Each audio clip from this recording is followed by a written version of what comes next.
कथेमध्ये भगवान शंकर आणि माता पार्वती यांचा असणारा विवाह सोहळा या ठिकाणी आपल्याला या कथेमध्ये संपन्न करायचा आहे. गेली 5 दिवसापासून आपण या ठिकाणी कथा श्रवण करत आहोत. आज असणारा हा 6th दिवस आहे. काल आपण कथा या ठिकाणी श्रवण केली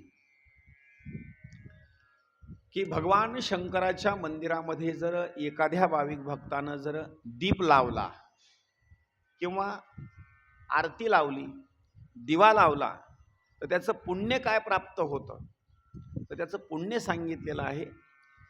देह हे काळाचे, धन कुबेराचे आणि येथे मनुष्याचे काय आहे. जो धनद म्हणायचा असणारा कुबेर आहे, त्या कुबेराला जर प्राप्ती जर झाली असेल कशामुळं, तर त्याचं कारण सांगितलेलं आहे. त्याला प्राप्ती झाली भगवान शंकराच्या मंदिरामध्ये. फक्त दिवा असणारा विजत आलेला होता, आपल्या कपड्याची असणारी वात केली आणि ती वात असणारी लावली. त्याचं पुण्य काय झालं, तर त्याचं पुण्य प्रदान एवढं झालं की त्याला पुढला जन्म राजाच्या घरी भेटला. कालांतरानं तो राजा झाला आणि नवे नवे राजाच्या नंतर तर धनद असणारा तो कुबेर झाला. म्हणून कधीही भगवंताचं कुठलंही मंदिर असो, त्या मंदिरामध्ये धूप असेल, दीप असेल, दिवा असेल, आरती कर्पूराची असेल, तिथं मात्र लावणं मात्र फार असणं गरजेचं आहे. मग तिथं वर्णन केलेलं आहे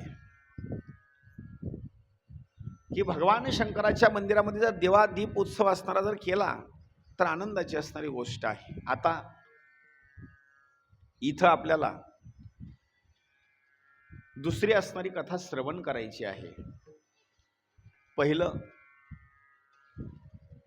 जे चरित्र आहे भगवान शंकराचं, जो विवाह असणारा सोहळा पार्वतीच्या सोबत झालेला आहे, त्याच्या अगोदर विवाहाचा असणारा भाग सांगितलेला आहे, तो म्हणजे सतीचा पहिला असणारा विवाह बरं का.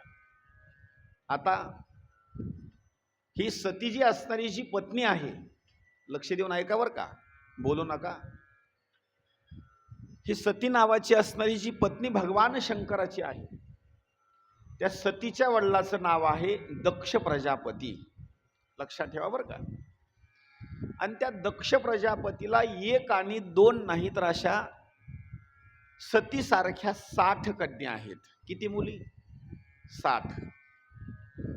आणि हे दक्ष प्रजापती म्हणजे ब्रह्मदेवाचे सुपुत्र. 60 कन्या. त्याच्यापैकी काही कन्या वेगवेगळ्या स्वरूपामध्ये देवता मंडळी असतील, ऋषीमुनी असतील, अशा जणाला असणाऱ्या त्या कन्येचा असणारा विवाह लावून दिला. त्यापैकी सती म्हणायची जी कन्या आहे, त्या सतीचा विवाह भगवान शंकराच्या सोबत लावून दिला. आता त्या सतीच्या चरित्रामध्ये असं काही वर्णन केलेलं आहे की सतीचा विवाह झाल्याच्या नंतर आनंदाच्या स्वरूपामध्ये कैलास पर्वतावर राहण्याकरता निघून गेले.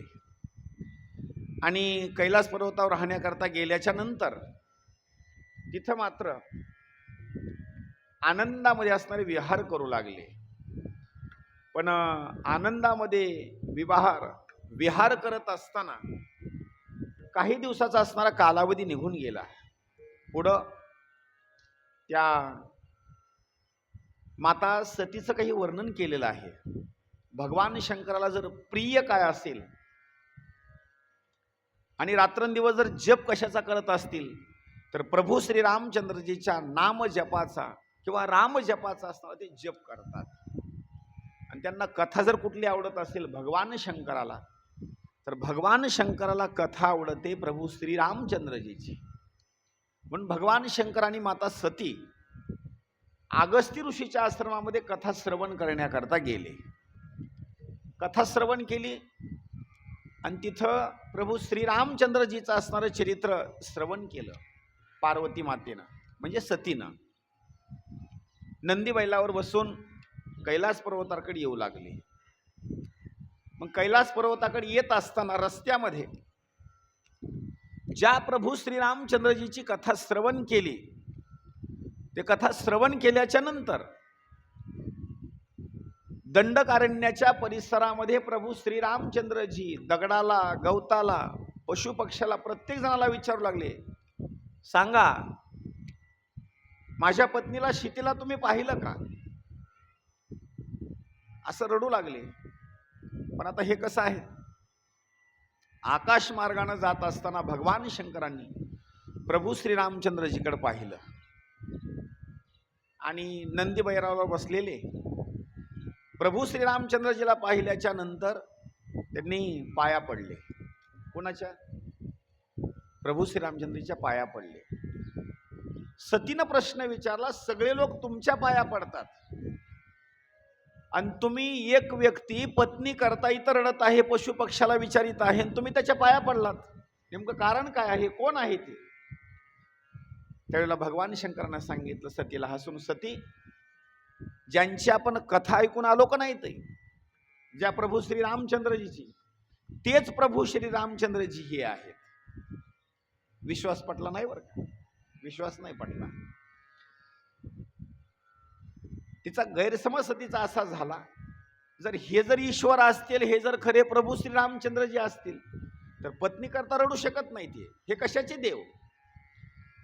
सतीला भरपूर उपदेश केला, सती हेच ईश्वर आहेत, हेच प्रभू श्री रामचंद्रजी आहेत, विश्वास ठेव. पण सतीचा विश्वास बसला नाही. त्यावेळेला सतीनं सांगितलं, मी त्यांची परीक्षा घेण्याकरता जाते, खरेच राम आहेत का कोणीतरी दुसरा व्यक्ती आहे, त्यांची परीक्षा घे. ओट तिथून, ओट पट, ओट ओट ओट ओट, सरक माग.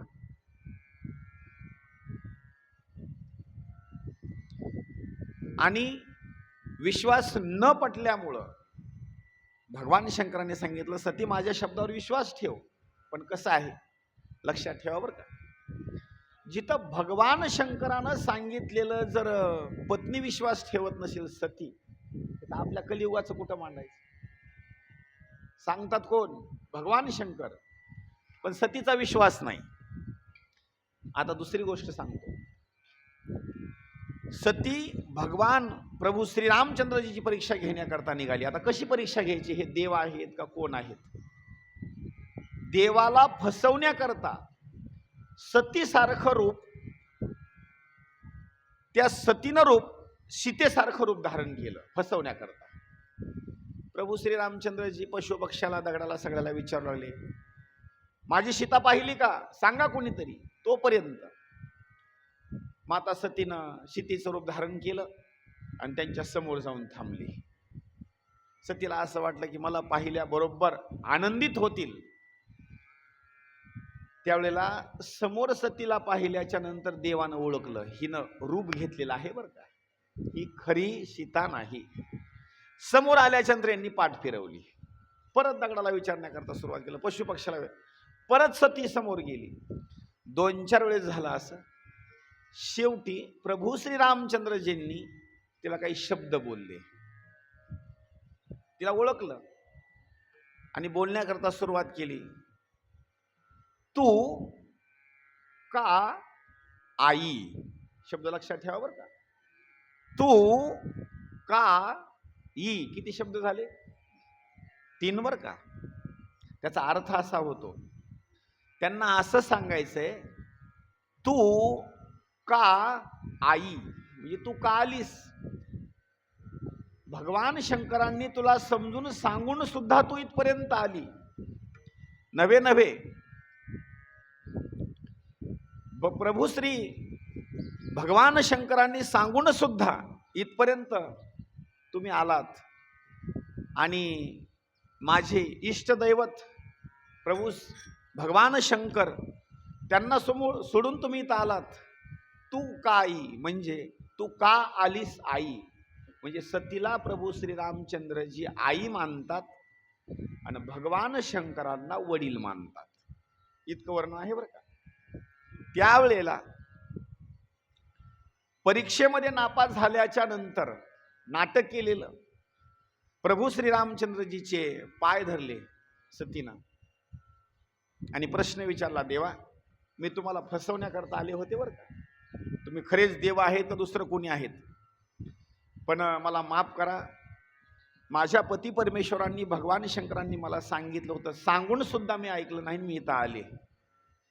पण इथून पुढल्या कालावधीमध्ये तुम्हाला जर ओळखायचं असेल, तुमची ओळख जर आम्हाला करून घ्यायची असेल, तर तुम्हाला कसं ओळखावं एवढं मला ज्ञान सांगा. आता काही गोष्टी लक्षात ठेवा बरं का. आपण रस्त्यानं चाललो, रस्त्यानं घोडा येतो, कुत्रा येतो, गाढव येतो, माणूस येतो, संत येतो, वयोवृद्ध माणसं येतात. जर रस्त्यानं एवढे लोक येत असतील आणि एवढ्यामध्ये जर एखाद्या वेळेस देवानं रूप धारण करून आले, तर आपल्याला ओळखता येतील का? आपल्याला ओळखता येणार नाही. मग देवाला ओळखण्याकरता माता सतीनं सांगितलं, देवा इथून पुढल्या कालावधीमध्ये आम्ही तुम्हाला ओळखावं, याच्याकरता आम्हाला काही ज्ञान द्या. आता लक्षात ठेवा, भाजी खरड झाली का आळणी झाली, कानामध्ये टाकून बघावं का डोळ्यामध्ये टाकून बघावं? मी काय बोललो लक्षात आलं का? भाजी खरड झाली का आळणी झाली, हे डोळ्यामध्ये टाकून पाहावं का कानामध्ये टाकून पाहावं? डोळ्यात ना. बघा, ऐका त्यांचा. म्हणजे शरीरानं इथं बसलेले आहेत काही माणसं, पण विचार मात्र दुसरीकडे चालू आहे. आता भाजीची परीक्षा घ्यायची म्हटलं, खरड झाली का मीठ कमी आहे हे कसं ओळखायचं माहिती? आपल्या जिभेवर टाकायची थोडीशी भाजी.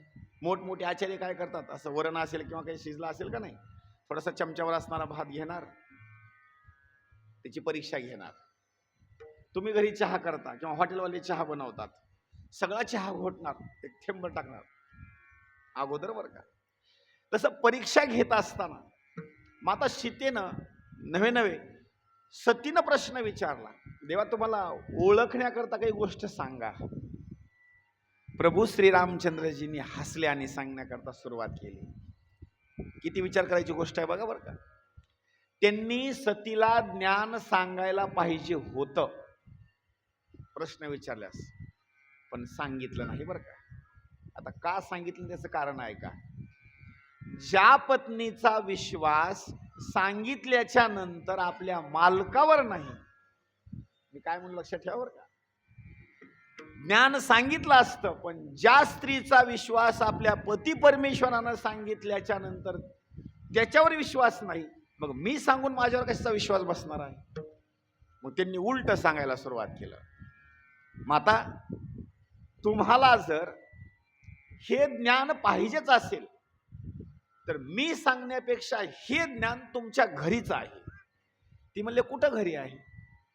अहो, भगवान शंकराजवळ असणारं हे ज्ञान आहे, ते ज्ञान तुम्ही त्यांना विचारून घ्या. त्यावेळेला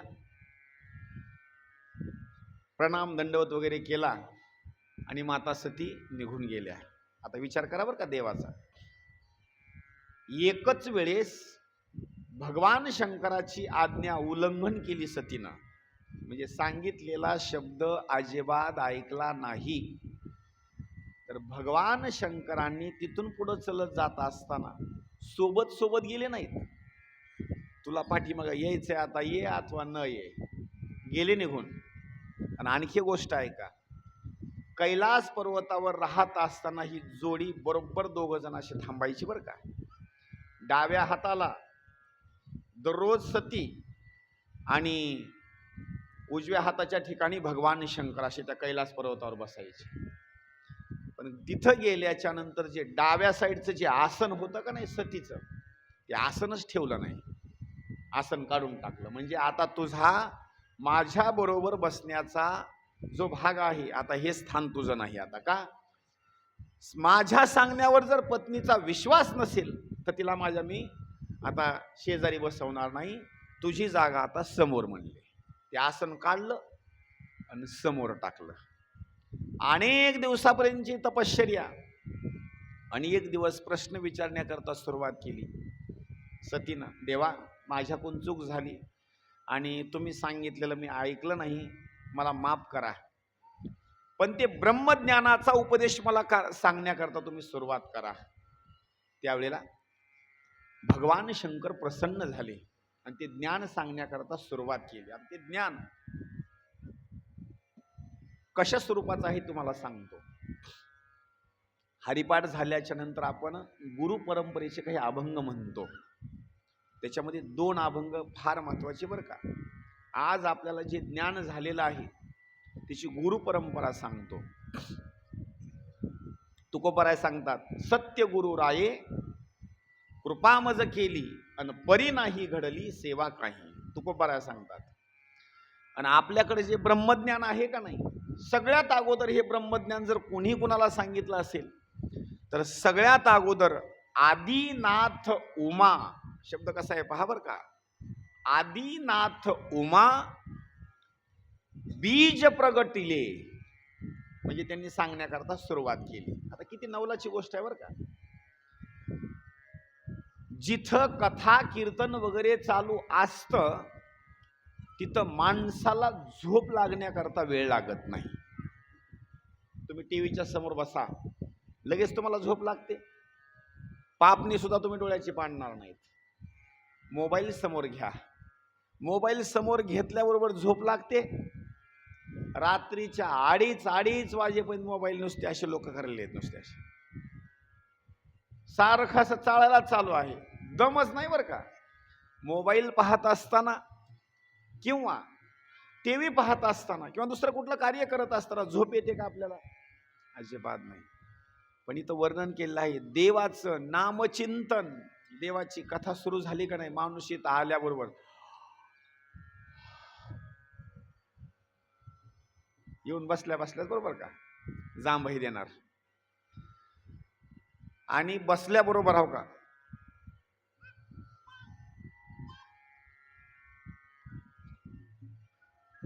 असं होतं का नाही. काही माणसं तर असे अशा साईडला असे पडायच्या लेवलला येतात बरं का. किती विचार करायची गोष्ट आहे. म्हणजे इथं आल्याच्या नंतर त्यांना अशी झोप लागते. त्याचं कारण सांगू का. कथा कीर्तन सुरू झाल्याच्या नंतर तुम्हाला झोप लागेल याच्यामध्ये काही कौतुकाची गोष्ट नाही. सांगण्याकरता कोण आहेत विचार करा. सांगण्याकरता कोण? भगवान शंकर. आणि ऐकण्याकरता कोण? उमा, म्हणजे सती ऐकण्याकरता आहे. तिथं भगवान शंकर सांगतात आणि सती ऐकते.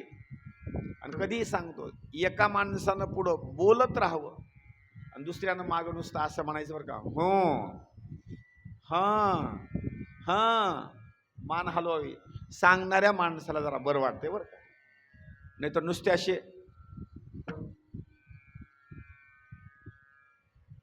जर असले ना माणसं मग ते सांगण्याकरता काही विशेष वाटत नाही. तसं भगवान शंकरांनी सांगण्याकरता सुरुवात केली कथा आणि ऐकण्याकरता कोण? सती. कथा ऐकत ऐकत ऐकत असतानाच झोप लागली ना. आणि सांगण्याकरता भगवान शंकर पण त्यांनी सांगत असताना असे डोळे झाकले, मन एकाग्र केलं. कोणी ऐको अथवा न ऐको सांगण्याकरता त्यांनी सुरुवात केली. पण ते सांगितलेलं ज्ञान भगवान शंकर सांगू लागले, पण ते ज्ञान वाया जाऊ लागलं. काही गोष्टी सांगतो लक्षात ठेवा. उदाहरणार्थ ही आपली कॉलनी आहे. पाईपलाईनला पाणी आलं, एखाद्याची मोटर चालूच राहिली, वरचं पाणी भरलं आणि शेजाऱ्याला कळालं यांचं पाणी वाया चाललंय. बर, दुसरं कोणी जवळ नाही, मग लावा आपला पाईप, घ्या आपलं पाणी भरून. आपण असं करतो का नाही? म्हणजे काही गोष्टीने वाया जर जाऊ लागलं तर आपण काय करणार, की ते पाणी वगैरे असणार आपण ते भरून घेणार. आता माझा सांगण्याचा भाग एक आहे, एवढं ब्रह्मज्ञान ते वाया जाऊ लागलं म्हणजे सतीला झोप लागल्यामुळं. तिथं भगवान विष्णूनं माशाचा अवतार घेतला. किती विचार करायची गोष्ट आहे बघा. माशाचा अवतार घेतला. एवढं ज्ञान वाया जाऊ लागलं आणि सांगण्याकरता भगवान शंकर ते ज्ञान वाया जात असताना कसा अभंग आहे पहा. आदिनाथ उमा बीज प्रगटिले, बीज बर का, आणि मच्छिंद्रा लाधले सहज स्थिती. ऐकलं कोण? ते माशानं. पण घटना अशी घडली, ज्ञान सांगत सांगत सांगत ज्ञान संपत आलं आणि सहज डोळे उघडले. तर ऐकत असताना सती ऐकत नाही, सतीला झोप लागली.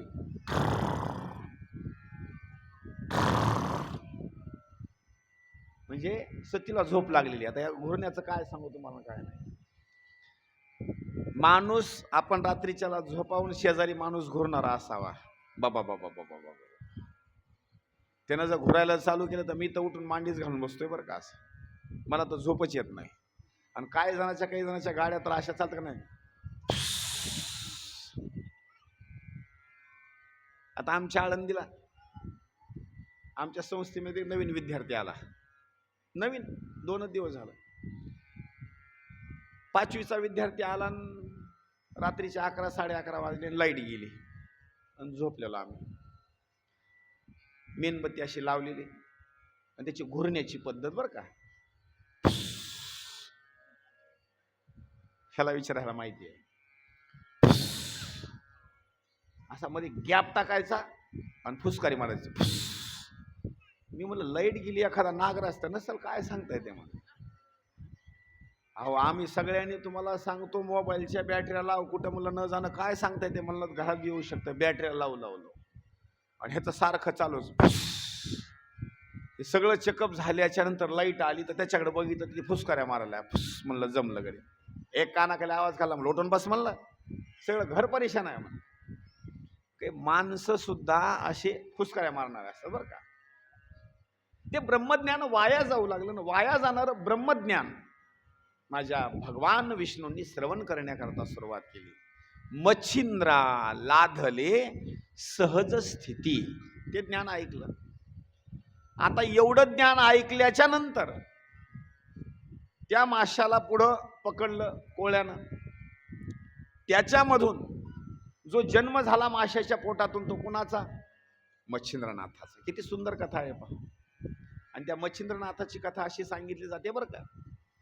तो मच्छिंद्र लहानाचा असा मोठा झाला. एक 10-12 वर्षाचं वय असेल त्या बिचाऱ्याचं. आई वडील मासे पकडण्याकरता गेले. मासे पकडल्याच्या नंतर आई वडिलांनी काय करायचं, जाळ्यामध्ये मासे पकडायचे, असे कडीला आणून टाकायचे. आता कडीला आणून टाकल्याच्या नंतर त्या माशाचं वर्णन केलेलं आहे. माशाला तुपामध्ये टाका, मासा वर्षभर जिवंत राहील. राहील का नाही बघा. हो म्हणते. बर. माशाला तेलामध्ये टाका, कोणत्या? सोयाबीनच्या. 2 महिने जिवंत राहणार. राहणार का? अहो तेलात जिवंत राहणार नाही, तुपामध्ये जिवंत राहणार नाही, दुसऱ्या कुठल्याच पदार्थामध्ये जिवंत राहणार नाही. फक्त कशात जिवंत राहणार?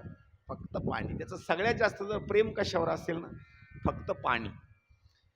आणि त्याची तहान सांगतो तुम्हाला. इतकं पाणी पितो ना बिचारा, इतकं पाणी पितो ना, 1 सेकंद सुद्धा थांबत नाही. मीराबाई महाराजांनी एक अभंग सुंदर लिहिलेला आहे. पाणी में मीन प्यासी. शब्द कसा आहे पहा. पाणी, पाणी म्हणजे पाणी, मे म्हणजे त्याच्यामध्ये, पाणी में मीन, मीन म्हणजे मासा, आणि प्यासी म्हणजे तहानिजलेला.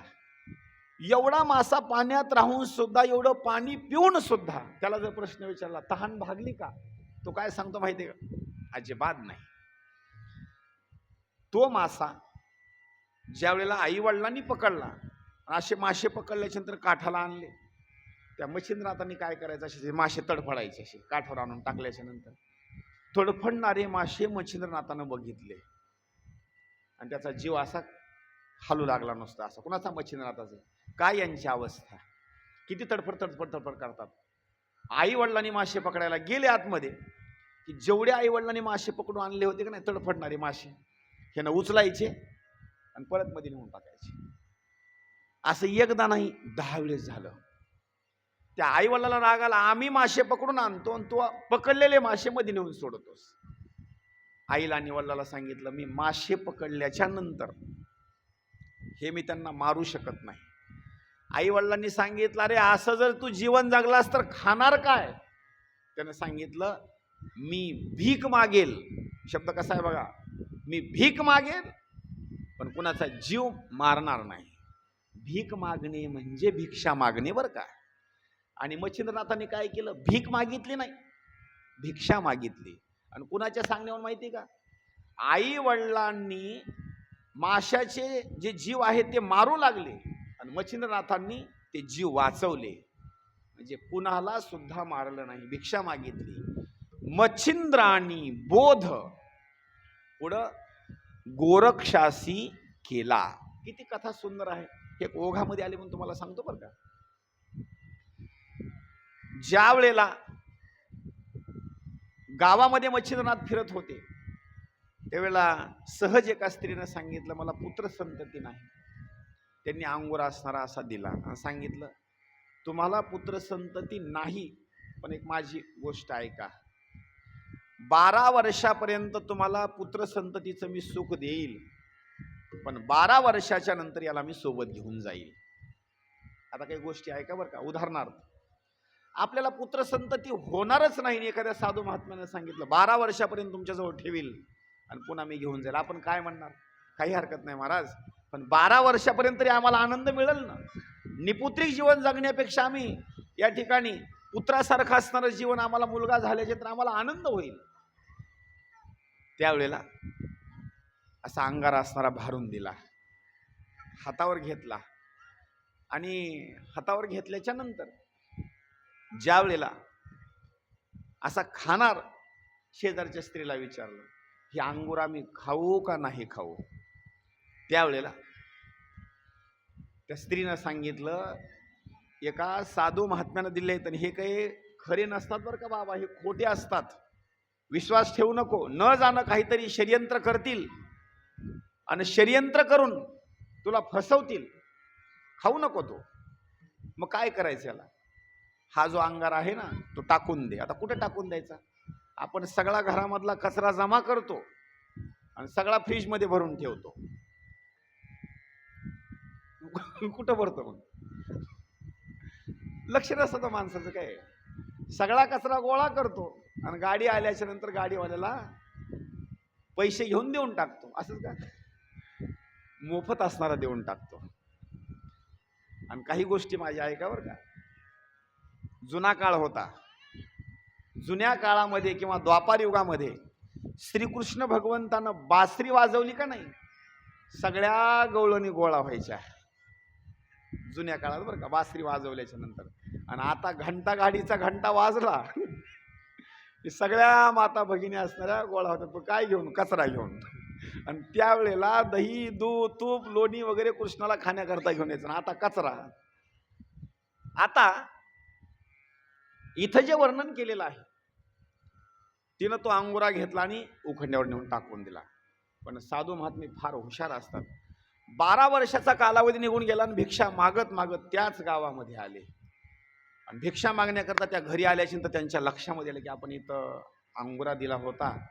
प्रश्न विचारला, तुम्हाला 12 वर्षाखाली मी असणारी विभूती दिली होती, तुमचा जो मुलगा आहे आता कालावधी संपलेला आहे आणि त्या मुलाला मी घेण्याकरता आलेलो आहे, तेवढा मुलगा माझ्यासोबत द्या. तिला भीती निर्माण झाली, थरथर थरथर कापण्याकरता सुरुवात झाली की आता नेमकं काय होणार, मी तर खोटं समजलं होतं. त्यावेळेस ती भीतीयुक्त अंतकरणानं चरणकमल पकडल्यानं सांगितलं, महाराज तुम्ही जो अंगुरा दिला होता ना तो मी खाल्ला नाही, उकंड्यावर असणारा टाकून दिला. त्यावेळेला तो उखंडा दाखवला आणि गोरक्षनाथाला बोलण्याकरता सुरुवात केली, अरे बाबा चल, किती दिवसापर्यंत थांबणार, आता आपल्याला भरपूर कार्य करायचं आहे, निघ बाहेर. अहो नुसती हाक मारल्याबरोबर जसं आपण जेसीबी असेल किंवा माणसं असतील उखंडा जसा उखडतो का नाही, तशा स्वरूपामध्ये सगळं अंगावरचं शेण असं वर उडून जाऊ लागलं जशी हवा सुटल्याच्या नंतर. आणि त्याच्यामध्ये 12 वर्षाच्या बालकाचा असणारा जन्म झाला, जो गायीच्या शेणामधून जन्माला आला किंवा उखंड्यामधून जन्माला आला. त्याचं नाव काय ठेवलं, गोरक्ष. किती सुंदर वर्णन आहे पहा. आदिनाथ उमा बीज प्रगटिले, मच्छिंद्राला आधले सहज स्थिती, त्याची प्रेम मुद्रा गोरक्षा दिधली, अन पूर्ण कृपा केली गयनीनाथा. तेच ज्ञान गयनीनाथाला. गयनी प्रसादे निवृत्ती दातार, म्हणजे माऊलींचे जे थोरले भाऊ आहेत का नाही, ते सगळं ज्ञान निवृत्तीनाथ महाराजांना दिलं. आणि निवृत्तीनाथ महाराजांनी ते सगळं ज्ञान कुणाला दिलं? ज्ञानेश्वर माऊलींना दिलं. म्हणजे माऊलींचे गुरु जर कोण असतील तर माऊलीचे गुरु म्हणजे थोरले बंधू.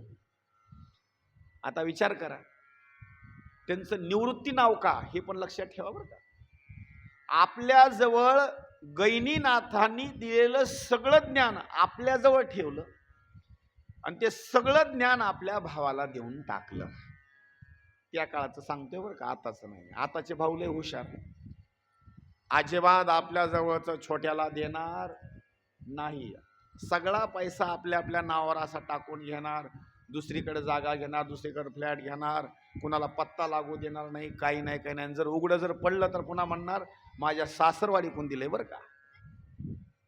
हे मला सगळा अनुभव आहे त्या गोष्टीचा. आणि वाटण्या झाल्याच्या नंतर पुन्हा मग एक एक एक एक एक हात पुन्हा मग दमान काढायला चालू करणार, ही गोष्ट. पण निवृत्तीनाथ महाराजांनी तसं नाही. एवढं ज्ञान आपल्या जवळ आलं पण सगळं ज्ञान माऊलींना देऊन टाकलं. आणि ज्ञान दिल्याच्या नंतर ते निवृत्त झाले. शब्द कसा आहे बघा, निवृत्ती. आणि ज्ञान दिल्याच्या नंतर ते निवृत्त झाले म्हणजे त्यांचं नाव निवृत्ती. काहीच आपल्या जवळ ठेवलं नाही.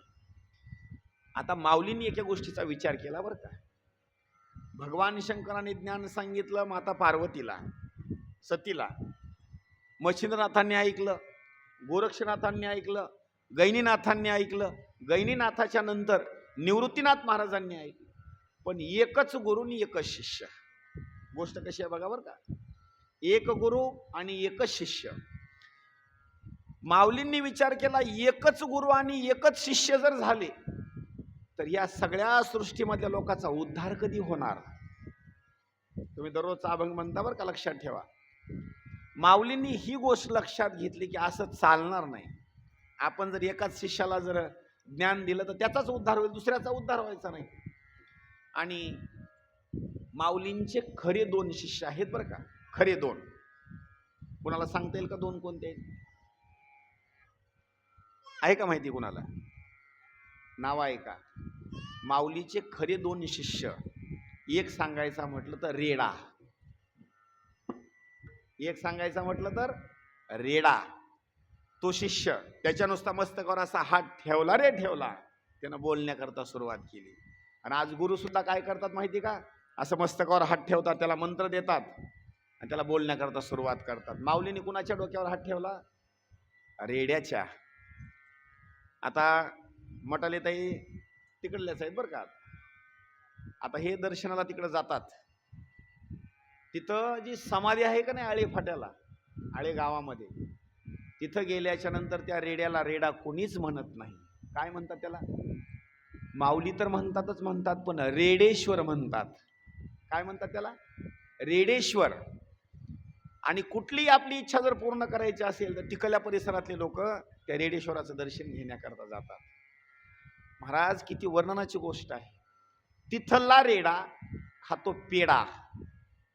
विचार करा, त्या रेड्याला दाखवण्याकरता आपण काय घेऊन जातो? पेडा. आणि दुसरे पण रेडे आहेत, ते दररोज असते दणके खातात बरं का. किती फरक आहे. आता तो जो रेडा आहे, एक रेडा, आणि दुसरा जर शिष्य सांगायचा म्हटला तर सच्चिदानंद बाबा आदरे लेखकू झाला. अहो, मेलेले सच्चिदानंद बाबा चौगाच्या खांद्यावर जाऊ लागले आणि आता त्यांना नेऊन जाळायचं. मेलेल्या माणसाला माऊलीने जिवंत केलं की हो. आणि त्याला असा हात ठेवला आणि सांगितलं, बाबा उठा, आपल्याला कार्य करायचं आहे. मेलेल्या माणसाला जिवंत केलं आणि त्यांना म्हणले लिहा ज्ञानेश्वरी. कुणा लिहिली ज्ञानेश्वरी? त्या सच्चिदानंद बाबांनी ज्ञानेश्वरी लिहिली, सांगितली माऊलींनी. नेवाशाच्या ठिकाणी बरं का. तिथं कुणी गेला तर तिथं त्या खांब आहे, खांब, आणि त्या खांब्याला असा माऊलींनी पाठ दिलेली आहे. आणि पाठ दिल्याच्या नंतर ती ज्ञानेश्वरी सांगितलेली आहे. तिथलं जे मंदिर आहे का नाही, तर ते मंदिर खांबाचं मंदिर आहे. आता आपल्या माऊलीच्या मंदिरामध्ये जसे माऊली आहेत, तिथलं जे मंदिर आहे ते खांबाकरता मंदिर बनवलेलं आहे. म्हणजे आपण तिथं जायचं, दर्शन कशाचं घ्यायचं? त्या खांबाचं दर्शन घ्यायचं. माऊलीचे 2 शिष्य. आता याच्यानंतरचे शिष्य सांगतो तुम्हाला. तुम्ही इथं एवढे मंडपात बसलात का नाही, आता तुमचे गुरु जर कोण सांगायचे म्हटलं तर कोण सांगणार तुम्ही? तुम्ही म्हणाल आम्ही हे गुरु केले, आम्ही ते गुरु केले. हे गुरु नाहीत बरं का. आपल्या सगळ्या जणांचे खरे जर गुरु कोण असतील तर आपल्या सगळ्या जणांचे गुरु आहेत आळंदी निवासी माऊली. कशामुळे माहिती का? याच्याकरता प्रमाण सांगतो. आदिनाथ गुरु सकळ सिद्धाचा, मच्छिंद्र तयाचा मुख्य शिष्य, मच्छिंद्रानी बोध गोरक्षासी केला आणि गोरक्ष ओळला गहिनी प्रती. गहिनी प्रसादे निवृत्ती दातार आणि ज्ञान देवासार चोजविले. आपल्याला कोण खाऊ घातलं? आपल्याला माऊलींनी खाऊ घातलं हे ज्ञान. म्हणून आज आपल्याला या ठिकाणी आपले गुरु जर कोण सांगायचे म्हटलं तर माऊली. आता पहा, भगवान शंकरांनी ते ब्रह्मज्ञान सांगण्याकरता सुरुवात केली. आता पुढं तर वर्णन केलेलं आहे. काही आनंदाचा असणारा भाग झाला. त्या सतीनं ब्रह्मज्ञान असणारं तिथं श्रवण केलं आणि श्रवण केल्याच्या नंतर पुढं कालांतरानं सतीचे असणारे जे वडील आहेत त्यांचं नाव आहे दक्ष प्रजापती. आणि अचानकपणे त्यांना प्रजापतीचं पद भेटलं. राजे झाले ते. आणि राजे झाल्याच्या नंतर त्यांनी काय केलं? भला मोठा असणारा एक यज्ञ ठेवला. पण त्या यज्ञाच्या अगोदर एक गोष्ट आहे का, एक दिवस मोठा असणारा यज्ञाचा एक भाग, अनेक मंडळी जमलेली आणि तिथं ऋषीमुनी आलेले आणि भगवान शंकर ही तिथं बसलेले. सगळेजण दक्ष प्रजापती आल्याच्या नंतर त्यांनी काय केलं? दक्ष प्रजापती आल्याच्या नंतर सगळेजण उठले आणि त्यांना असणारा नमस्कार केला. पण भगवान शंकर मात्र उठले नाहीत. काही गोष्टी सांगतो, लक्षात ठेवा बरं का. सासऱ्याचं आणि जवयाचं लक्ष देऊन ऐका बरं का. सासऱ्याचं आणि जवयाचं तेवढंस प्रेम नसतं. मी काय म्हणून लक्षात ठेवा बरं का. सासऱ्याचं आणि जवयाचं तेवढंस प्रेम नसतं. जवाई खाली बसलेला होता, अनेक ऋषीमुनी बसले होते, सगळे उठले पण भगवान शंकर मात्र उठले नाहीत. आता खरं सांगतो बरं का, त्या काळामध्ये राग कुणाला आला? दक्ष प्रजापतीला राग आला. माझे जवाई असून मी यांच्या पितासारखा, वडिलांसारखा, पण हे असे असून सुद्धा मला उठले नाहीत, ना नमस्कार केला नाही, ना काही नाही. राग आला. आणि रागाच्या भरामध्ये ज्या वेळेला थोड्या वेळापर्यंत थांबले आणि निघून गेले. निघून गेल्याच्या नंतर पेटी आणून दे, पेटी. प्रजापतीचं असणारं कालांतरानं पद मिळालं आणि प्रजापतीचं पद भेटल्याच्या नंतर त्यांनी असं ठरवलं, अनेक लोकांना असणारं आमंत्रण द्यायचं पण जवायाला मात्र आमंत्रण द्यायचं नाही. किती विचार करायची गोष्ट आहे. 60 कन्या, 59 कन्याला आमंत्रण दिलं. गोरगरीबाला दिलं, चंद्राला दिलं, वरुणाला दिलं, कुबेराला दिलं, इंद्राला दिलं, 33 कोटी देवता मंडळीला आमंत्रण दिलं. पण सतीला मात्र आमंत्रण दिलं नाही. कशा करता माहिती का? जर सतीला आमंत्रण द्यावं तर सतीच्या मालकाचं नाव आहे भगवान शंकरन. त्यांचं माझं जमत नाही. बघा आता सगळ्याला आमंत्रण दिले आणि यज्ञ असणारा सुरुवात झाला. पण यज्ञ सुरुवात झाल्याच्या नंतर पुढे असा भाग सांगितलेला आहे की विमानं जाण्याचा जो रस्ता होता का नाही, तर विमानं जाण्याचा रस्ता असणार आपल्याजवळ जसा आता हायवे रस्ता आहे तसं कैलास पर्वताच्या जवळूनच मार्ग होता तिकडे जाण्याकरता. इंद्रानं ऐरावतावर बसला. शची सोबत, वरुणाची पत्नी, अग्निपत्नी, अनेक जणी आपल्या पती परमेश्वराच्या सोबत, मुलांच्या सोबत असं तिथून जाण्याकरता सुरुवात केली. पण जाण्याकरता सुरुवात केल्याच्या नंतर सहज सतीनं प्रश्न मनामध्ये विचार केला आम्ही भरपूर दिवसानं इथं राहतो, पण एवढे वाहनं मात्र कधी सुद्धा इथून गेले नाहीत. आणि आजच का वाहनं हे जातात? त्यावेळेला विचार करण्याकरता सुरुवात केली. ते स्टँड साईडला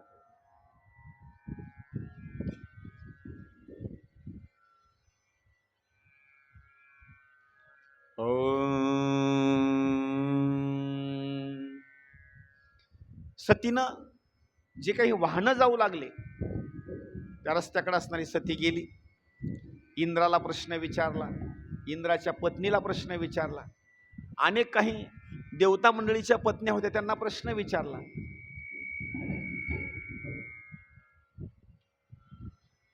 की नेमकं तुम्ही आज एवढ्या अंगावर अलंकार घालून सुंदर मेकअप करून नेमकं कुठं चाललात, एवढ्या प्रश्नाचं उत्तर द्या. त्या सगळ्या स्त्रियांनी उत्तर दिलं, सती तुला माहिती नाही का, तुमच्याच बापाच्या घरी मोठा असणारा यज्ञ चालू आहे आणि त्या यज्ञाकरता आम्हाला आमंत्रण दिलेलं आहे, तुम्हाला आमंत्रण आलं नाही का? आणि काही गोष्टी सांगतो बरं का, महिला मंडळी शक्यतो माहेरच्या काही चुका झालेल्या गोष्टी असतात का नाही, शक्यतो सासरला येऊन सांगत नाहीत. आणि सासरच्या झालेल्या चुका माहेरला गेल्याच्या नंतर सांगायच्या राहत नाहीत. मी खरं बोलणार माणूस आहे, बरोबर. सासरच्या चुका मात्र तिकडे जाऊन सांगणार म्हणजे सांगणार. आणि माहेरच्या चुका झालेल्या आहेत का नाही, आपल्या आई वडिलाच्या अजिबात सांगणार नाही, सगळं झाकून ठेवायचं, अजिबात काही बोलायचं नाही, गप. आता आमंत्रण सतीला आलं नव्हतं बरं का, पण तरी सती काय म्हणते माहिती का, उग तुम्हाला विचारलं व मी, मला सगळं माहिती आहे, आम्हाला आमंत्रण आलेलं आहे. खोटं सांगितलं. आणि सती कैलास पर्वतावर परत आली. भगवान शंकरांनी डोळे झाकलेले, चिंतन चालू आहे. आणि भगवान शंकरला तिनं उठवलं, मालक उठा. अहो तुम्हाला मी झोपेतून कधी उठवलं नाही, समाधीतून उठवलं नाही, पण ही वेळ मात्र जरा थोडीशी वेगळी आहे.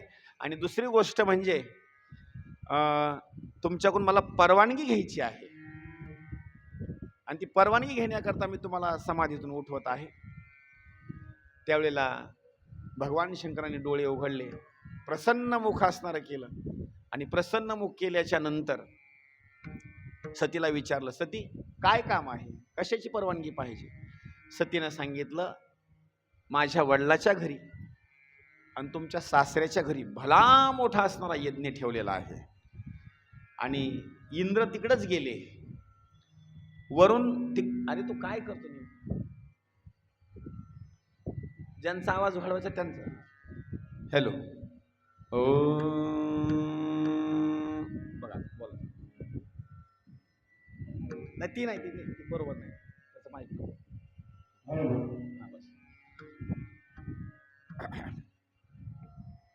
आणि मला माझ्या वडिलांच्या घरी यज्ञ आहे, तिथं यज्ञाच्या ठिकाणी मला जायचं आहे. थोडा आवाज कमी कर जरा, थोडासा माझा थोडा कमी. त्या भगवान शंकरांनी सांगितलं, सती वडिलाच्या घरी यज्ञ आहे. हॅलो हॅलो, वाढव थोडासा. हॅलो, ओ बस बस. वडिलांच्या घरी असणारा यज्ञ आहे, आणि त्या यज्ञाकडे असणारं, माझी इच्छा आहे की आपण दोघांनी जावं. भगवान शंकरांनी हसले आणि सांगितलं, सती जाण्याकरता काही हरकत नाही, पण माझा एक प्रश्न आहे बरं का. आपल्याला काही पत्रिका वगैरे काही आली का त्यांची? कोण सांगितलं? भगवान शंकरांनी. पत्रिका काही आपल्याला आली? सतीनं बोलण्याची भाषा कशी असते बघा, मालक पत्रिका दिली असेल, कुणाजवळ तरी पत्रिका दिली असेल, त्या माणसाच्या आठवणीत राहिलं नसेल, त्याच्याच घरी राहिली असेल, आपल्याला आणून दिली नसेल. हे माहेरच्या गोष्टी झाकून ठेवण्याचं कारण बरं का. हां, तिकडे अजिबात उघडू द्यायचं नाही, अजिबात. दिली असेल मग भगवान शंकराने सांगितलं, असू दे, पत्रिका आली नसेल, विसरलेला असेल, पण उगा तुला फोन तरी केला का? ते म्हणले, फोन केला असेल, आपला लागला नसेल, भगवान शंकर म्हणले सगळ्यात उंच जर पर्वत सांगायचा म्हटलं तर आपलाच आहे म्हणले कैलास पर्वत. आपण काही खड्ड्यात राहत नाहीत म्हणले कुठं. हा, उंच टिकडं राहतो. रेंज खड्ड्यात येते का शिखरावर येते? कुठं येते? खड्ड्यात येते ना. अहो थोडं शिखरावर गेल्यानंतर रेंज येते. आणि रेंज असून सुद्धा फोन कसा काय लागला नाही? म्हणले कसं असतं, यज्ञ घरी असल्याच्या नंतर गोंधळामध्ये लक्षात राहत नाही. बरं कुणाजवळ निरोप नाही म्हणले. त्यावेळेस भगवान शंकरांनी सांगितलं, सती काही गोष्टी ऐक. काही ठिकाणी आमंत्रण असल्याच्या नंतरच जायचं आणि काही ठिकाणी आमंत्रण नसल्याच्या नंतर जायचं. लक्ष द्या बरं का. आता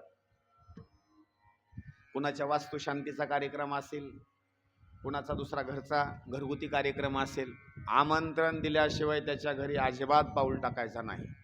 कार्यक्रम आहे ना, आपल्याला आमंत्रण दिलं नाही, अजिबात त्याच्या घरी जायचं नाही.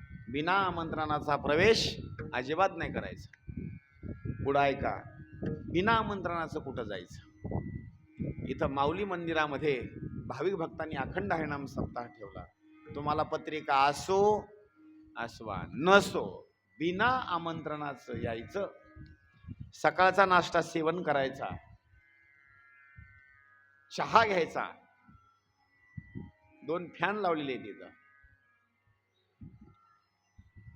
बिना आमंत्रणाचं सप्ताह आहे. इथं बिना आमंत्रण यायचं. कोणी आपल्याला सांगू किंवा न सांगू, कोणी मान देवा अथवा न देव, बिना आमंत्रणाचं यायचं. दुसरी गोष्ट, बिना आमंत्रणाचं मित्राच्या घरी जायचं. बिना आमंत्रणाचं जायचं बरं का. त्यानं कधी बोलू अथवा न, पण स्वतःहून त्याच्या भेटीला जायचं. का? लहानपणापासून आपण सोबत खेळलो ना, एका ताटामध्ये बसून आपण जेवण केलं, त्या मित्राच्या घरी जायचं. नंबर 3, बिना आमंत्रणाचं न बोलवताही देवाच्या मंदिरामध्ये, देवानं जरी बोलवलं नसेल आपल्याला, तर आपण होऊन देवाकडे जायचं दर्शन घेण्याकरता दररोज. नाही तर काही लोक म्हणतील आम्हाला कुठं देवानं बोलवलं म्हणून आम्ही मंदिरात जात नाहीत. अरे बाबा, तू होऊन जा ना मंदिरात.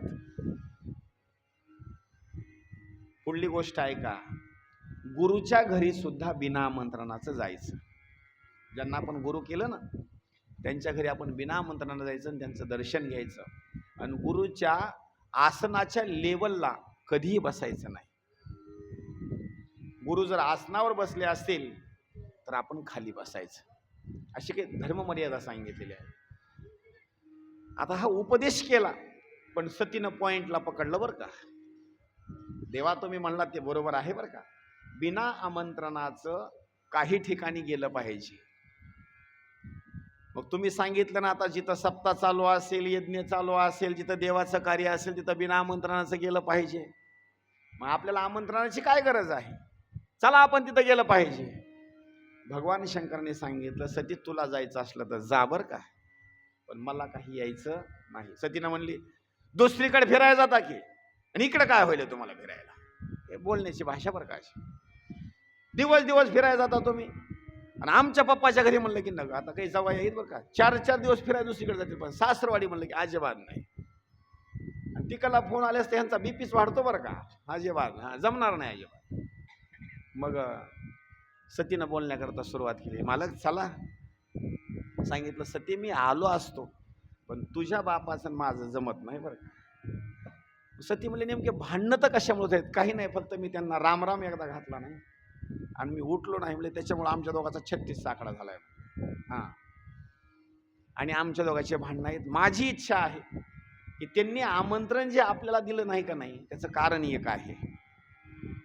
त्यांनी जर आपल्याला आमंत्रण दिलं असतं तर आपण दोघं जण तिथं गेलो असतो, आणि त्यांना हे आवडत नाही. पण माझी इच्छा आहे तू सुद्धा तिथं जाऊ नये. कसं असतं, चांगल्या गोष्टी जर समजून सांगितलं तर काही माता बहिणीला कळत नाहीत बरं का. सतीला समजून सांगितलं तू जाऊ नको जाऊ नको जाऊ नको. सतीला राग आला. कधी पंचमीला जाऊ दिलं नाही, कधी दीपवाळीला जाऊ दिलं नाही, कुठल्या सणाला नाही, वाराला नाही, कार्यक्रमाला लागणार नाही, नुसता संसारण संसारण संसार. आलं की टेन्शन लगेच, मी जाणार म्हणजे जाणार. सतीला समजून सांगितलं जाऊ नको, मी जाणार. पेटलं भांडण. आता आणि कसं आहे माहिती का, भांडण पेटाय टाइम लागत नाही बरं का दोघांच्या. भांडण पेटलं आणि भगवान शंकराने सांगितलं जायचंय ना तर परत यायचं नाही. शब्द कसे आहेत बघा बरं का. जायचंय तर परत यायचं नाही. सती म्हणली जाणार, मे बी परत येणार नाही म्हणले. आता हे बोलणं म्हणजे कसं आहे माहिती का, लक्षात घ्या बरं का. हे खरं बोलणं नाही, पण त्याचं रूपांतर पुन्हा खरं झालंय बरं का. मी काय म्हणतो लक्षात घ्या. भगवान शंकरांनी बोलत बोलत काही शब्द बोलले, जायचंय तर परत यायचं नाही. आणि सती काय म्हणते, जाणार परत येणार नाही. आणि या दोघांचेही देव असल्यामुळे शब्द खरे झालेत बरं का. सती तिकडे गेली, पुन्हा परत आली नाही. काही गोष्टी लक्षात घ्या बरं का. आणि भगवान शंकरने सांगितलं जायचं परत यायचं नाही, आलीच नाही परत ती. किती विचार करायची गोष्ट आहे बघा. निघाले. भगवान शंकरांनी सांगितलं सती जाऊ नको, जाणार मी. आणि रागाच्या भरामध्ये सतीनं पिशवी भरली नाही, सुटकेस नाही, पर्स नाही, मोबाईल नाही, चप्पल नाही, कोची नाही. दोघांचे भांडणच कसं असतं, डोकं विचारलं नाही, मेकअप नाही, कोच नाही, काही नाही. रागाच्या भरात तन तन तन तन तन करणे लगेच पडली घराच्या बाहेर. रिक्षा नाही, मोटरसायकल नाही, कोच नाही, पायीच दिंडी ज्ञानोबा तुकाराम. अर्धा किलोमीटर पर्यंत सती गेली. भगवान शंकराला पश्चाताप झाला. मी एवढं बोलायला नाही पाहिजे म्हणले, मी लय बोललो आज. मी सारखा समाधीमध्ये असतो पण एवढं बोलायला नाही पाहिजे, आज लयच बोललो म्हणले. पण पुन्हा एक मन त्यांचं म्हणू लागले, मी बोलत नव्हतो पण तिनं पण मला असं बोलायला नाही पाहिजे. मनाला असं वाटतं बरं का. बायको माहेरी निघून गेली का नाही, जवळ असताना ती किंमत कळत नाही, पण बायको जर माहेरी गेली का नाही मग मात्र किंमत कळते बरं का. चहा स्वतःच करून प्यायचा येत नाही. कधी पती जास्त पडणार तर कधी साखर जास्त पडणार, हिशोबच लागत नाही. साधा तांदळाचा भात जरी करून खायचा म्हटलं का नाही, भात सुद्धा जमत नाही बरं का. अर्धा शिजल्याला, अर्धा करपल्याला, अर्धा तसा कच्चाच. बरं भांडा धुता येत नाही, चपातीची कणिक मळता येत नाही. चपातीवरी कशी तरी टाकली तर लगेच असा भारताच्या नकाशासारखी चपाती होणार, कुठलाच हिशोब लागणार नाही. मग 2 दिवस झाल्याच्या नंतर पुन्हा माणसाला पश्चाताप होतो बरं का. थोड्या गोष्टी करता ही माझ्यावर वेळ आली बरं का. हे आपण बोलायला नाही पाहिजे होतं. ती सती तिकडे निघून गेल्याच्या नंतर सतीच्या आठवणी तिला येऊ लागल्या. अशी डोक्यात अशी मारून गेले, मी असं बोलायला नाही पाहिजे. काय सतीचं प्रेम माझ्यावर. मी समाधीमध्ये जर बसलो का नाही, सतीनं यावं, मला स्नान घालावं, माझ्या पाठीला असणारी मालिश करावी, चरणतीर्थ असणार घ्यावं, बेल फूल असणार अर्पण करावं, मला गंध लावावा, आणि आनंदामध्ये असणार चहा पाणी दूध वगैरे द्यावं. काय ते थाट. आणि ते आठवले दादा, उद्याच्याला माझी पूजा कोण करील. ते पश्चाताप. अहो अर्धा तास झालं, भगवान शंकर बेचैन झाले. आणि कसं असतं माहिती आहे, काही गोष्टी सांगतो बरं का. पत्नी घरात नसावी आणि मुलं घरामध्ये नसावे, घर असं उदास असणार लागतं बरं का. इतकं उदास की काय वर्णन सांगावं काय नाही. आणि घरामध्ये पत्नी म्हणजे लक्ष्मीचा अवतार, आणि घरामधले लेकरं म्हणजे देवाचा अवतार. काही जणांमुळे लेकरं असे जर कुठं मामाच्या गावाला वगैरे गेले का नाही, आजी आजोबाला करमत नाही. म्हणजे ते लेकरं म्हणजे असे आनंदित करणारे असतात. भगवान शंकराला थोडंसं टेन्शन आलं आणि त्यांनी नंदिकेश्वराला जवळ बोलावून घेतलं. नंदी, अरे मी बोललो रे, तुझ्या आईचे माझे भांडणं झाले बाबा, ती पायामध्ये चप्पल सुद्धा घालून गेली नाही, लवकर जा, तिला तुझ्या पाठीवर विराजमान कर, हे साहित्य घेऊन जा सोबत, फळं वगैरे काय काय लागतात ते. नंदिकेश्वर म्हणला, पप्पा मी एकटा जाऊ का, दुसरं सोबत कोणाला घेऊन जाऊ. अरे एकटा कशाला जातो, आणखी गण घेऊन जा सोबत. अहो एक गण नेली नाही, हजारो असणारे ते भूतगण सोबत घेऊन गेला नंदी. आणि ही पाठीमागून हाका मारू लागली नंदी, आई थांबा. आणि कसं असतं माहितीये का, काही वेळेला आईला जर टेन्शन आलं का नाही, लेकराने किती मागून हाका मारू द्या, आईला एकदम संताप वाढला का नाही, मग लेकराची किंमत नाही आणि मालकाची किंमत नाही. ते सती माग वळून सुद्धा पाहत नाही. नंदिकेश्वर पुढे गेले, चरण कमल असणारे धरले, आई माफ करा बरं का, तुमचे जरी भांडणं झाले तर आम्ही काय केलेलं आहे. आणि ह्याच्यामध्ये काय होतं माहितीये का, दोन्ही कोण लेकराला ताप होतो बरं का. बापाला टेन्शन आलं की बाप काय करणार, लेकरावर एक फटका टाकणार, आणि आईला टेन्शन आलं की आई एक लेकरावर फटका टाकणार. दोन्ही कोण त्यांचं मरण होतं. आणि लेकराला जर टेन्शन आलं का नाही, मग लेकरं लय हुशार असतात बरं का. दोन्ही कोण मार खाला की लेकरं राग कशावर काढतात माहितीये का, घरातले भांडे पुन्हा दर भांडा की उचलू उचलू आदळणार पुन्हा. नंदिकेश्वर गेले, गण गेले, आईचे चरण कमल पकडले, आई भगवान शंकरांनी आम्हाला तुमच्या सोबत पाठवलेलं आहे. नंदिकेश्वरांना सांगितलं, आई माझ्या पाठीवर बसा तुम्ही. नंदी बैलावर माता सती विराजमान झाल्या आणि निघाल्या. पती परमेश्वरानं सांगितल्याच्या नंतर कधीही गोष्ट ऐकायची बरं का, लक्षात ठेवा. तिथं गेल्यासाठीचा भास असा होता की मला गेल्याबरोबर बघितल्याबरोबर माझी आई, माझे वडील, सख्या सहेली सगळ्या जवळ येतील आणि माझा सन्मान करतील. पण तुलसीदास महाराजांनी वर्णन सुंदर केलेलं आहे.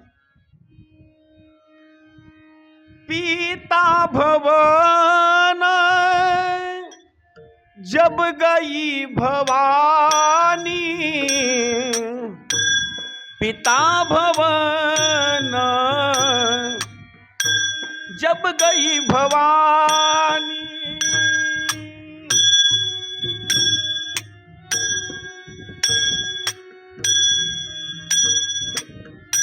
वाह वाह.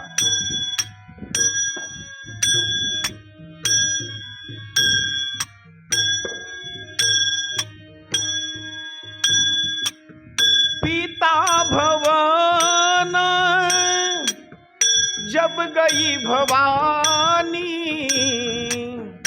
पिता भवन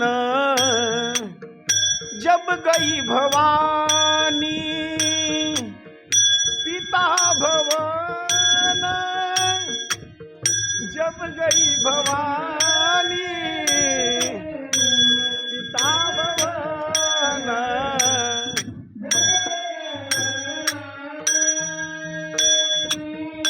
दक्ष त्रास कहूँ न सन्मानी, दक्ष त्रास कहूँ न सन्मानी.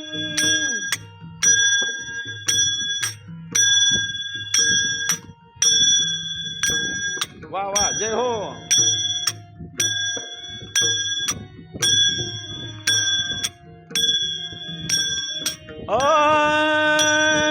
पिता भवन जब गई भवानी, पिता भवन जब गई भवानी,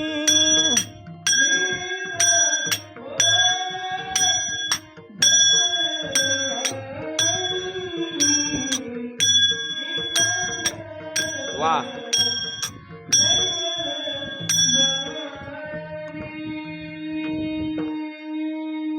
पिता भवन जब गई भवानी, भवानी म्हणजे सती. कुठं गेली?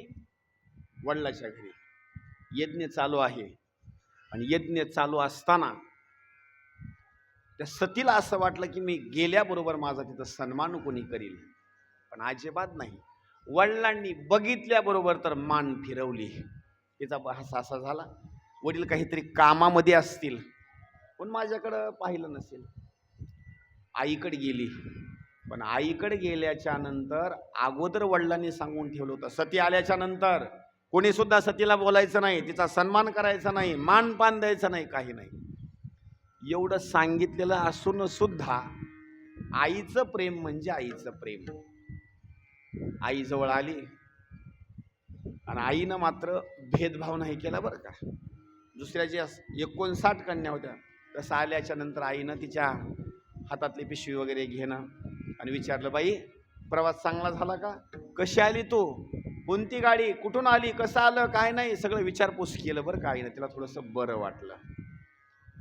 पण आईचं संभाषण झाल्याच्या नंतर पुन्हा बहिणी आल्या आणि श्रीमंताच्या ज्या असणाऱ्या ज्या काही त्या घरी दिलेल्या असणाऱ्या ज्या बहिणी आहेत का नाही, त्यांना गर्व झालेला होता. आता सख्या बहिणी, पण या दुसऱ्या जी बहिणी आहेत त्या श्रीमंताच्या घरी दिलेल्या आणि तिथं मग दिल्याच्या नंतर यांनी त्या सतीच्या जवळ आल्या आणि ही सती गरीब म्हणून तिला बोलण्याकरता सुरुवात केली. सती, तुम्ही आणखी घर बांधलं का नाही ग? म्हणजे भगवान शंकरांनी कधी घर बांधलं नाही बरं का. कुठं राहतात ते? कुठं? जिथं लोक गर्दी करत नाहीत तिथं. लोक गर्दी कुठं करत नाहीत? स्मशानभूमीमध्ये बरं का, अजिबात गर्दी करीत नाही. भगवान शंकराचं घर तिथं. सतीला प्रश्न विचारला, सती तुझ्या मालकांनी आणखी एखादा ड्रेस काही शिवला का नाही ग? म्हणजे भगवान शंकराच्या अंगावर कपडे कमी आहेत. सती तुझ्या मालकाच्या डोक्यामधून असं पाणी खाली पडत होतं, ते बंद झालं का चालूच आहे आणखी? तरी सती शांतच. सती आणखी काय तुझ्या मालकानं कठीण दाढी वगैरे केली का, तसंच ते जटा वागूनच फिरतंय आणखी असं? तरी सती शांतच बरं का. आणि पुन्हा बोलण्याकरता सुरुवात केली, मग ते पावडर आता तरी बदललंय का मग मेलेल्या माणसाचंच गुळशीत राहते? तरी सती शांतच बरं का. इतके हवेल ना. आणि हातामध्ये ते त्रिशूळ घेऊन फिरत होते, ते टाकून दिलं का हातातच आहे आणखी? बर. आणि गळ्यामध्ये साप घेऊन फिरत होते वेळ लागल्यासारखं, तो साप टाकून दिला का गळ्यातच आहे आणखी? तरी सती शांत, एक शब्द सुद्धा बोलला नाही. आणि कसं असतं माहिती का, गरीबाची कुणीही निंदा करतं बरं का, गरीबाची कुणीही निंदा करतं. श्रीमंताच्या महिला असाव्या आणि बोलण्याकरता गरीबाच्या महिलेला सुरुवात करावं बोलत असताना. सर्दी झालेली नसते ना, काही झालेलं नसतं. पण ते कसं असतं माहिती का, धनाचा गर्व चाललेला असतो. दोनदा दोनदा श्वास घ्यायचा, मध्ये गॅप टाकायचा, पुन्हा बोलायला सुरू करायचं. काय होतं की काय नाही, की सर्दी नाही, खोकला नाही, ताप नाही, पण ती समोरची बाई असती का नाही, ती गरीब बिचारी असते. आपलं यांना काय होतं की काय नाही. कारण भाषा तर एवढी शुद्ध ना, काय सांगावं. केव्हान जेव्हान तेव्हा तदनंतरन वगैरे म्हटलं तद. मी तर म्हणतो नीट बोलाव की काय, एवढं काही आहे काय, सरळ बोलावं. एवढं काय आळेपिळे द्यायची गरज नाही, काही नाही. भाकर अर्धी कमी लागल, पण लईच अशी ते हे ते काय, मला तर का नाही आता तुम्हाला सांगून उपयोग नाही. लईच तसा ताट ते सतीला बोलण्याकरता सुरुवात केली. आणि ती बिचारी सती शांत. एक तर तिला घरचं टेन्शन आलेलं, अगोदर तिथं भांडणं करून आली, ती म्हणजे तिथलं टेन्शन आणि पुन्हा ह्यांचं टेन्शन. आणि पुन्हा मग विचार केला, चला आपण यज्ञाच्या जवळ जावं. इथं तर सन्मान आपला झाला ना, यज्ञाच्या ठिकाणी तरी आपला सन्मान होईल. तिथं गेली तर त्या यज्ञाच्या ठिकाणी भगवान शंकराचं स्थान नाही, अजिबात स्थान नाही. आणि सतीला सुद्धा तिथं स्थान नाही. म्हणजे जे आसन द्यायचं आहे का नाही, तिथं स्थान नाही. त्या सतीनं विचार केला, जिथं माझ्या मालकाला स्थान नाही तिथं पत्नीनं थांबू नये. आणि मी तर त्यांच्यासोबत भांडण खेळून आले, पती परमेश्वरानं मला सांगितलं होतं. पण आता इथल्या या स्थानाचा जर मी त्याग केला आणि मी जर परत जर कैलास पर्वतावर जर भगवान शंकराकडे जर गेले, तर तिथं गेल्याबरोबर मला माझे मालक दाक्षायणी म्हणून हाक मारतील. दाक्षायणी म्हणजे तिच्या वडिलाचं नाव दक्ष, आणि ही प्रेमानं काय म्हणायचे, दाक्षायणी. पण दक्ष प्रजापतीनं माझा स्वीकार केला नाही, उलट भगवान शंकराचा स्वीकार नाही, आम्हाला कमी लेखलेला आहे. आता तिथं गेल्यानंतर इथला झालेला माझा अपमान जर कालांतरानं जर त्यांना कळाला, ह्या गणांनी तिथं जर जाऊन सांगितलं, तर मग मात्र मला प्रत्येक दिवशी भगवान शंकर म्हणतील, चल पाण्यान, चल जेवाड, हे असं काम कर तसं कर. मी जर नाही केलं तर पुन्हा म्हणतील, चल बापाच्या घराकडे निघून जा. हे असं होतं बरं का. त्याच्याकरता ही पुढं त्रास सहन करण्यापेक्षा आपण मेलेलं बरं. काही गोष्टी ऐका बरं का. माता भगिनीला किंवा स्त्रियाला टेन्शन आल्याच्या नंतर सगळ्यात अगोदर काय करू वाटतं माहिती का, मेलेलं बरं. नको, डोक्याला ताणच नको. पण कधी एक विचार करा बरं का, भांडण झाल्याशिवाय संसारामध्ये रस नाही. बघा आता महाराज आपले, यांच्या अजिबात भांडणं होत नाहीत बरं का. भांडण व्हावं, भांडणं झाल्याशिवाय संसारामध्ये रस नाही. कारण कसं होतं, भांडण झालं की पुन्हा एकोपा होणार, पुन्हा भांडण होणार, पुन्हा एकोपा होणार. म्हणजे भांडण. आता पहा, आणि त्या भांडणाच्या स्वरूपामध्ये सती म्हणते, पुन्हा मी जिवंत राहू शकत नाही. लक्षात ठेवा, भांडण आपल्या घरी कधी होऊ द्या, पण माझी काही विनंती आहे तुम्हाला, लक्षात ठेवा बरं का. कधी मालक आपल्याला बोलले तर राग राग काही महिला काय करतात, स्वतःचं शरीर संपवण्याचा प्रयत्न करतात. तुम्ही शरीर संपवलं म्हणजे नेमकं काय होईल लक्षात घ्या बरं का. शरीर संपवलं म्हणजे नेमकं काय होईल.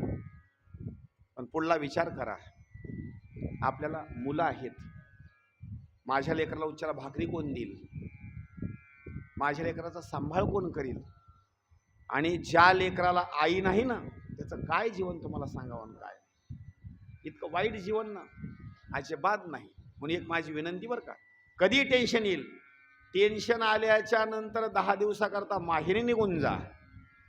टेन्शन कमी झाल्याच्या नंतर माणूस परत येऊ शकतो. टेन्शन आल्याच्या नंतर एखाद्या सख्या सोयऱ्याच्या घरी निघून जा. तास 2 तासानं टेन्शन कमी झाल्याच्या नंतर, राग शांत झाल्याच्या नंतर मग मात्र जमतं. पण शरीरच संपवणं ही चुकीची गोष्ट आहे बरं का. पण सतीनं स्वतःला संपवण्याचा प्रयत्न केला.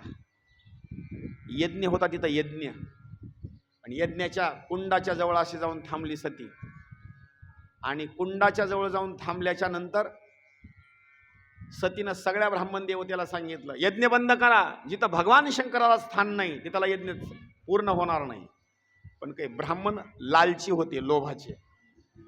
अरे आपल्याला दक्षिणा आहे, सतीच्या वडिलाची परवानगी आहे, चलू द्या यज्ञ पुढं. त्यावेळेला यज्ञ चालू होता. सतीला राग आला आणि रागाच्या भरामध्ये सतीनं जळती असणारी ज्वाला त्या यज्ञामध्ये असणारी उडी टाकली. तो अग्नी बरं का, अग्नीमध्ये उडी टाकला आणि स्वतःच असणारं शरीर संपवून टाकलं. तिथं काही गण होते, नंदी होते, त्यांनी ते दृश्य पाहिलं. त्याच्यापैकी काही गणांनी युद्ध खेळण्याकरता सुरुवात केली आणि काही गण तिथून पळाले आणि भगवान शंकराकडे निघून गेले. भगवान शंकर समाधीमध्ये. तिथं गेल्याबरोबर गणांनी दर्शन घेतलं, सांगितलं, देवा उठा, भरपूर अनर्थ घडलेला आहे, उठा, आता समाधीची वेळ नाही, जागृत अवस्थेमध्ये या. देवांनी जागृत अवस्थेमध्ये आले. सांगितलं काय झालं. देवा, आईचा असणारा अंत झाला. नवे नवे तुमची असणारी पत्नी आणि आमची असणारी आईनं स्वतःचं शरीर यज्ञकुंडाला असणारं समर्पित करून टाकलं. आमची आई मरण पावली. समजण्याकरता अगोदर वेळ लागला बरं का, पण समजून सांगण्याकरता सुरुवात केली. त्यावेळेला मग मात्र भगवान शंकराला राग आला आणि रागाच्या भरामध्ये तांडव नृत्य करण्याकरता त्यांनी सुरुवात केली. असे नाचले रागाच्या भरामध्ये. डोक्यामधला एक असणारा केस असा उपटला, असा केस घरघर घरघर घरघर फिरवला आणि कैलास पर्वतावर खाली असा आपटला. त्याच्यामधून एका असणाऱ्या देवताची निर्मिती झाली. त्यांचं नाव आहे वीरभद्र. बोलिये वीर भगवान की जय, बोलिये वीरभद्र भगवान की जय. त्यांनी हात जोडले, सांगितलं, देवा मला आज्ञा काय आहे. काही नाही, माझ्या सासरवाडीला जायचं, तिथं यज्ञ चालू आहे. आणि यज्ञ चालू असताना तिथला यज्ञ मात्र पूर्ण झाला नाही पाहिजे. तो यज्ञ बंद करून टाकायचा. एवढंच नाही, माझ्या सासऱ्याचा सुद्धा असणारा शिरच्छेद करून टाकायचा. जे कोणी ब्राह्मण असतील त्या ब्राह्मणाचा वध करून टाकायचा. जिवंत कोणी राहिलं नाही पाहिजे. तिथला मंडप ठेवायचा नाही ना यज्ञ ठेवायचा नाही. हजारो लाखो गण घेऊन तो वीरभद्र निघाला. तोपर्यंत बातमी, जिथं यज्ञ चालू होता तिथं बातमी गेली आणि काही जणांनी सांगितलं, आता वीरभद्र येत आहे, आपल्याला जर वाचायचं असेल तर पळून जायला सुरुवात करा, आता इथं कोणी वाचणार नाही. अहो काही जणांनी तर एसटी पकडली, काही जणांनी BST पकडली, काही जणांनी रेल्वे पकडली. लोंबकळून डब्याच्या वरी बसून एसटीच्या वरी बसून पळत गेले. कारण सगळ्यात जास्त जर प्रिय काय असेल तर आपल्याला प्राणाचं संरक्षण व्हावं म्हणून त्यांनी पळून जाण्याकरता सुरुवात केली. काही जण सांगितलं, अरे बाबा थांबू नका, इथं मरावं लागेल. काही जणांनी सांगितलं, अरे होत असते, चलत राहत असते, त्याचं काय म्हणलं एवढं, त्याच्यात एवढं काय, एवढं एक हे करायची गरज आहे. आता काही गोष्टी सांगतो बरं का, लक्षात ठेवा. माझ्या डोळ्याच्या देखत घडलेल्या काही गोष्टी आहेत. आमच्या परिसरामध्ये एक 10 ते 12 असणारे लग्न एकाच वेळेला लागणार होते बरं का. दृष्टांत लक्ष देऊन ऐका, फक्त गावाचं नाव सांगत नाही बरं का. 10-12 लग्न असे एकदाच लागणारे. वराडी मंडळी भरपूर येणार, पाहुणे मंडळी गावातले भरपूर लोक. आता 11 लग्नाचं वराडी मंडळी म्हणजे काय कमी झालं का. रात्रीच्या वेळेला स्वयंपाक सुरुवात झाला. आणि स्वयंपाक कशाचा? मटाली ताई कळीचा. कळी म्हणजे बुंदी ताणून दिली बरं का ताईनं आता, अशी बुंदी. अशा बुंदीचा स्वयंपाक सुरू झाला. आणि बुंदी काढण्याकरता अगोदर मोठी कढई अशी ठेवण्यात आली. मोठं तेलाचं असणारे डबे मोठमोठे आणले ना, अशी त्या कढईमध्ये टाकले. कढई अशी काठोकाठ भरली नुसती अशी. आणि तेल असं उकळण्याकरता सुरुवात झालं. तेल उकळण्याकरता सुरुवात झालं. आता तेलाची परीक्षा घ्यायची म्हणून थोडंसं असणारं पीठ घेतलं, थोडं पाणी टाकलं, मध्ये तर तेल असं उकळलेलं. आता पहिला घणा काढण्याकरता सुरुवात. आता घणा काढायचा, पण तेवढ्याच वेळामध्ये घटना अशी घडली, जिथं तेल तापलेलं होतं का नाही त्याच्या शेजारी असणारी पत्र्याची घरं, 2 बोक्याचे भांडणं सुरू झाले इलेक्शन करता. कुणाचे? बोक्याचे. इलेक्शन करता कोण निवडून येणार, त्यानं म्हणायचं मीच येणार. असे भांडणं आणि ते रात्रीच्या 12 वाजता त्यांना आरडा चालू करावं. काही बोलतात, हवा लाईट जावी. आणि ते इवळायला सुरू झाले की नाही बोके माणसाला थरथर वाटतं, काय झालं की काय नाही. लई इवळतात बरं का जबरदस्ती. अशी इवळण्याकरता सुरुवात झाली, भांडणं सुरू झाली. असे भांडणं घनघोर सुरू झाले की एका बोक्याला असं वाटलं आता मी वाचतच नाही, आता ही मला सोडणारच नाही. आता चलो भागणे वालो को शाबास. त्यानं 120ची स्पीड जी धरली का नाही, ते पळायला सुरुवात केलं त्यानं. असं पळून पळून पळून पळून पण पुढं पत्र संपले. आणि पुढं स्वयंपाक चालू आहे. कशाचा? बुंदीचा. तेल तर उखळतं. ती कोणची त्यानं उडी टाकली का नाही बोक्यानं, डायरेक्ट कढईमध्ये ढुम ढुम. बोकाजी गेला का नाही डायरेक्ट तळालाच कढईच्या. आणि जे वरीच्या आला का नाही बोका, असा बम फुगून बसता. हा, फुगून आल्याबरोबर तर ते आचार्य मंडळी सगळ्यांनी बघितलं. ते म्हणलं तर नेमकं करायचं काय आता. 11 लग्नाचं वराडी मंडळ, आता तेल जाऊन आणणं हे परवडत नाही. बरं एवढं टाकून तरी कसं द्यायचं. माशी जर वरणामध्ये पडली तर जुन्या काळामध्ये लोक माशीला काढून खात होते वरण. एवढ्या वरणाचं आता तेलाचं नेमकं काय करायचं.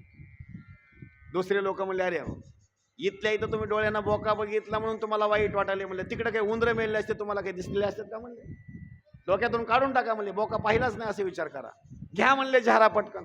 घेतला झाऱ्या पटकन, लगेच कढईमध्ये टाकला की बोका असा बम फुगलेला असा काढला आणि साईड टाकून दिला नुसता. लोक म्हणले आता काय करायचं, काय करायचं. म्हणले आता वरचं तेल असं स्वच्छ करून घ्या म्हणले. चला म्हणले नुकती काढण्याकरता सुरुवात करा म्हणले. नुकती काढायला सुरुवात केली. जेवढे नुकती काढायला होते एकानंही बुंदी खाल्ली नाही बरं का. पण जे वराडी मंडळ होतं का नाही, ती म्हणले एवढ्या लग्नाला गेलो पण आचार्य म्हणजे आचार्य बरं का. आचार्य म्हणजे आचार्य. बुंदी एवढे खाल्ल्या म्हणले, पण चाचणी अशी कशी जमत नाही म्हणले. बुंदी म्हणजे बुंदीच म्हणले. त्याला काय एकच नंबरची बुंदी, त्याला काय. अहो टोपला आलेलं परत जात नव्हतं म्हणलं तर टोपला आलेलं संपवून टाकायचं. असं सांगण्याचा भाग एवढाच आहे माझा. काही गोष्टीकडे काही लोक लक्ष देत नाहीत, कार्याला सुरुवात करतात. त्या ब्राह्मण देवतेने सांगितलं होता असतंय चलत असतंय, मरू द्या वाचू द्या चालू द्या, यज्ञ आपला चालू द्या सुरू. आणि यज्ञ सुरू केला आणि मंत्र म्हणण्याकरता सुरुवात केली.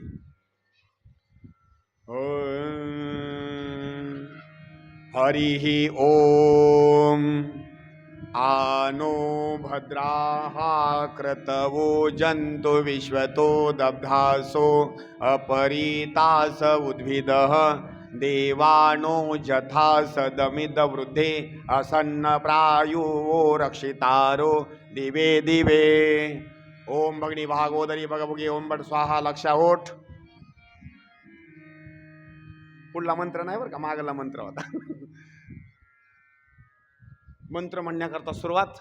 मंत्र म्हणण्याकरता सुरुवात असल्याच्या नंतर आहुती देण्याकरता सुरुवात. तोपर्यंत वीरभद्र आला. आल्याबरोबर मंडपालाशी लाकडं लावलेले होते. लाकडं काढायचे की बामन धरतो एक कण कण टाक बाबो बाबो. त्यांनी मग मारण्याकरता सुरुवात केली. आमच्या आई इथं मरण पावली आणि तुम्ही दक्षिणा करता इथं मंत्र म्हणता का? दुसरं 1 लाख.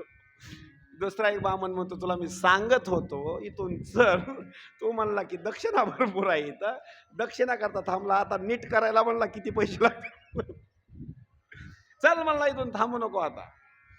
आशे मारले का नाही, घनघोर युद्ध. आणि त्या घनघोर युद्धामध्ये एवढंच नाही, अपवित्र असणारा भाग त्या यज्ञामध्ये टाकला, यज्ञ बंद करून टाकला. दक्ष प्रजापती याला युद्ध खेळण्याकरता वीरभद्रानं शस्त्र हातामध्ये तलवार घेतली आणि त्याचं मुंडकच कट करून टाकलं, मुंडकं काढलं आणि यज्ञामध्ये टाकून दिलं, ते जळून गेलं.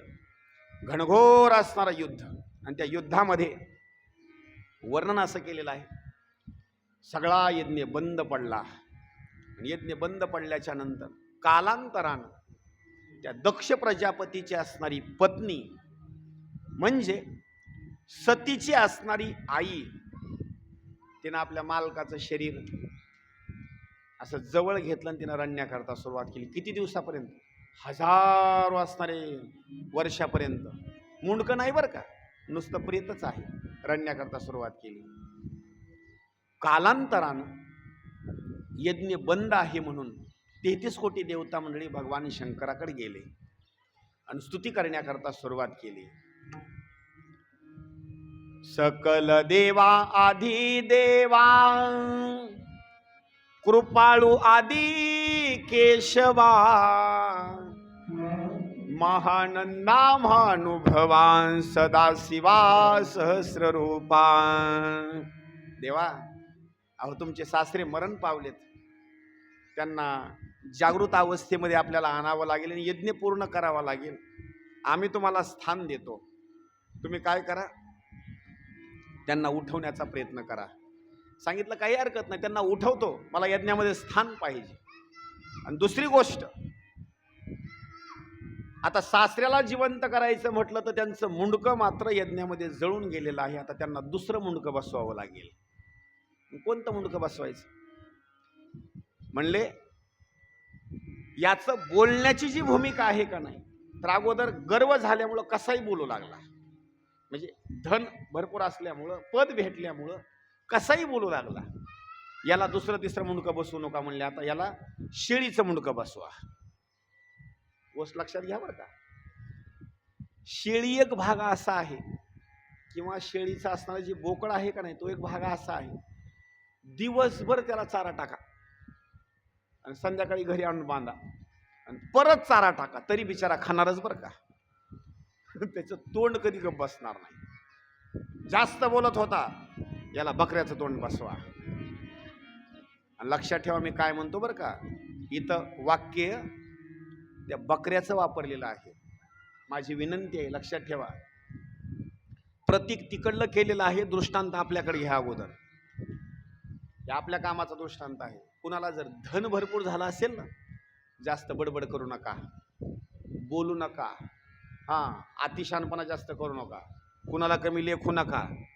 हे तोंड असं आहे ना, गर्व झाल्याच्या नंतर कुणालाही कमीच लेखतं आणि स्वतःला शहाणं समजितं. आणि पद भेटल्याच्या नंतर लोक कुणाची अशी आवेलना करतात.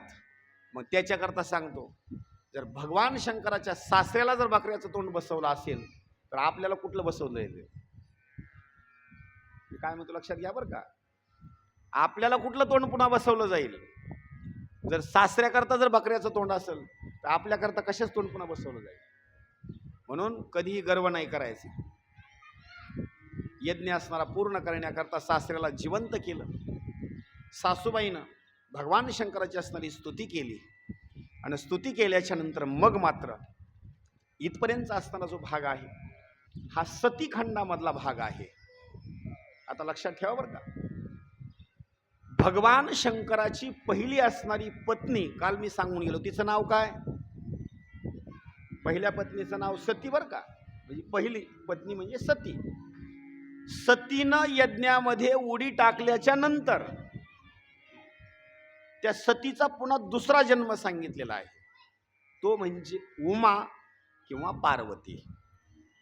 मेधातिथी नावाचे असणारे ऋषी आहेत, त्यांच्या घरी या सतीचा पुन्हा जन्म सांगितलेला आहे. आता पुढली कथा अशी आहे, पार्वतीच्या आईचं नाव आहे मैना. नाव लक्षात ठेवा बरं का, पुढला जन्म सांगतो. पार्वतीच्या आईचं नाव आहे मैना आणि वडिलांचं नाव आहे हिमालय पर्वत. आता या दोघांचा असा एक भाग असा होता की आपल्या पोटी दुर्गा देवीनं आदिमाया शक्तीनं जन्माला यावं म्हणून यांनी तपश्चर्या केली, घनघोर तपश्चर्या केलेली आहे. आणि दोघांनी एकच वरदान मागितलं, आई तुम्ही आमच्या पोटी जन्माला या. त्या देवीने सांगितलं काही हरकत नाही, जन्माला येईल बरं का मी, काही इच्छा असेल तर बोला. सांगितलं मला 1 आणि 2 नाही 100 मुलं व्हावे. पुन्हा वरदान मागितलं त्या पार्वतीच्या आईनं मैनेनं, मला किती मुलं व्हावे 100 आणि 1 कन्या व्हावी, पण ती कन्या म्हणजे तुम्हीच जन्माला यावं. पार्वतीनं सांगितलं काही हरकत नाही, मी जन्माला येईल. आता ही मैना कोण,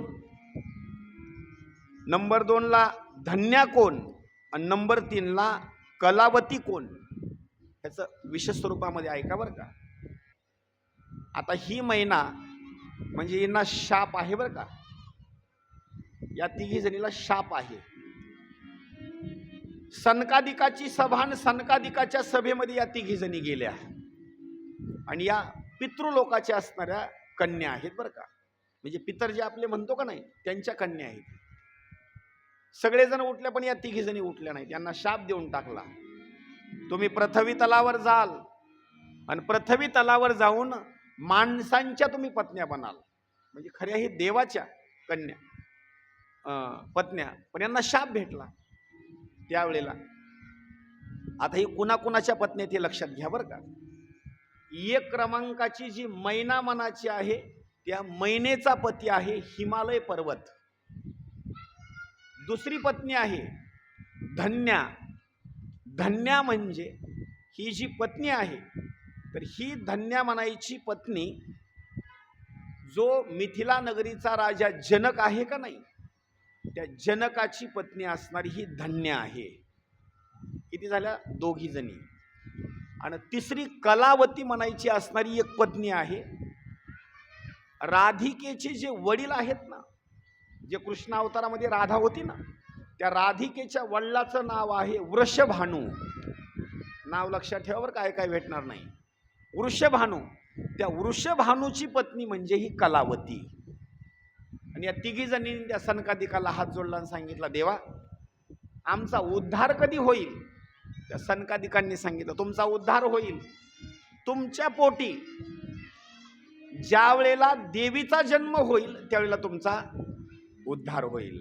आता कुणाच्या पोटी कोण कोण जन्माला हे नाव लक्षात ठेवा.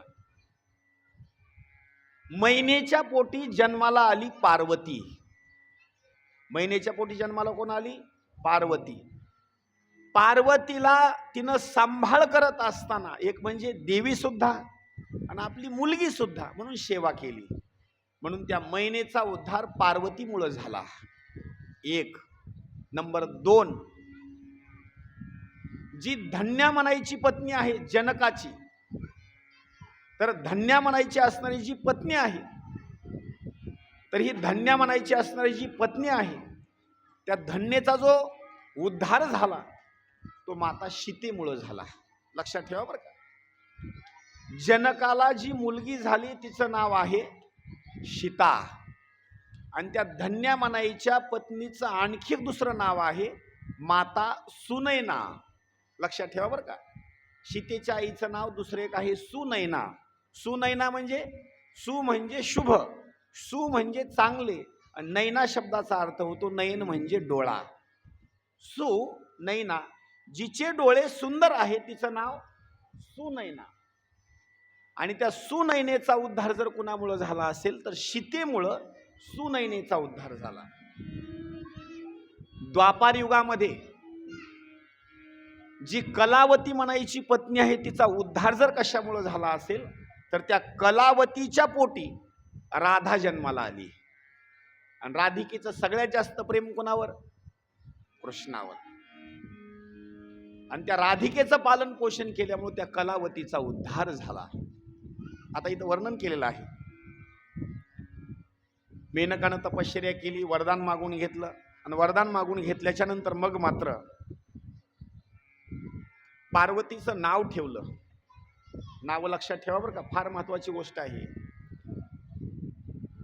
पार्वतीचं नाव पार्वतीच का ठेवलं हा एक विषय आहे का अगोदर.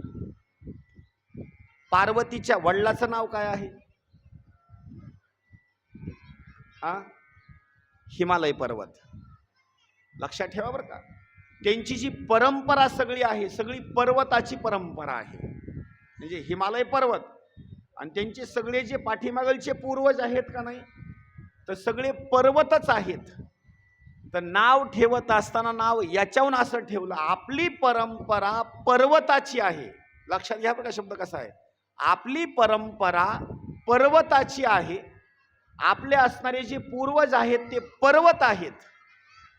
मग पर्वताची परंपरा म्हणून तिचं नाव ठेवलं पार्वती.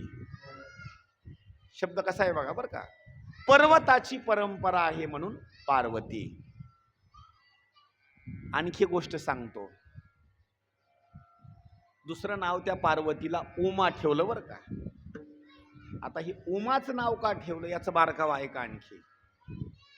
तुम्ही आता रस्त्यानं चाललात, रस्त्यानं जात असताना अचानकपणे एखाद्या बॉटल, काचाची बॉटल आहे आणि तिचा काच असणारा असा अणकुचीदार आहे, रस्त्यावर पडलेला आहे, पायामध्ये चप्पल नाही, चलत असताना तो काच तुमच्या पायामध्ये असा घुसला. मराठी माणूस जर असेल किंवा मराठी बोलणारी जर स्त्री असेल तर ती काय म्हणणार सांगू. पाय काचा म्हणजे काच पायामध्ये घुसल्याच्या नंतर काय म्हणणार, आई. मराठी माणूस असल्यास काय म्हणणार, आई म्हणणार बरं का. आता हिंदी भाषेमध्ये त्याचा अर्थ काय होतो बघा. आता हिंदी भाषेमध्ये पायात जर काच घुसला तर आपण काय म्हणतो, आई. मराठी भाषा. पण हिंदी भाषा कशी बोलते बघा, उमा. शब्द ऐका बरं का, उमा. शब्द लक्षात आला का. परत सांगतो, लक्षात ठेवा. पायामध्ये काच घुसल्याच्या नंतर मराठी माणूस आई म्हणून असा म्हणतो बरं का. आणि हिंदी माणूस असल्याच्या नंतर तो काय म्हणणार माहिती आहे, पायात घुसला उमा म्हणजे त्याला त्रास झाला, उमा म्हणजे आईच होतो. पण उमा, त्या पार्वतीचं नाव पहिलं ठेवलं, पर्वताची परंपरा म्हणून पार्वती. आणि उमा विग्रह करा बरं का, उमा म्हणू नका. उमा पहिलं ऊ आहे आणि ते सुद्धा उकळाचं आहे, ऊसाचं नाही बरं का. ऊ उकळाचं आणि दुसरं ऊसाचं, दोन्ही सारखे समजू नका तुम्ही. फरक आहे, एक ऊस म्हणजे गोड आहे आणि एक उकळाचं आहे म्हणजे कुटायचं आहे, ह्याच्यात फरक आहे बरं का. पहिलं ऊ आहे ते उकळाचं आहे. आणि नाव कसं आहे पहा, त्याचा विग्रह करा. पहिलं ऊ एका साईडला ठेवा आणि मा एका साईडला ठेवा. ऊचा अर्थ होतो, ऊ म्हणजे त्रास आणि मा म्हणजे आई. तिचे दोन अर्थ सांगतो. ऊ माचे, ती म्हणते ऊ म्हणजे काय वर्णन करावं, आश्चर्ययुक्त आहेत बरं का. काय वर्णन करावं, आई मी नवस केला, तुम्ही मला प्रसन्न झालात. ऊ आनंदित, ऊ वा. आणि मा शब्दाचा अर्थ होतो आई. ऊ मा, तुम्ही माझ्या पोटी जन्माला आलात, मला धन्य केलं या जगतामध्ये. आज तुमची आई म्हणून मी इथं प्रख्यात होईल, म्हणून तिचं दुसरं नाव ठेवलं उमा.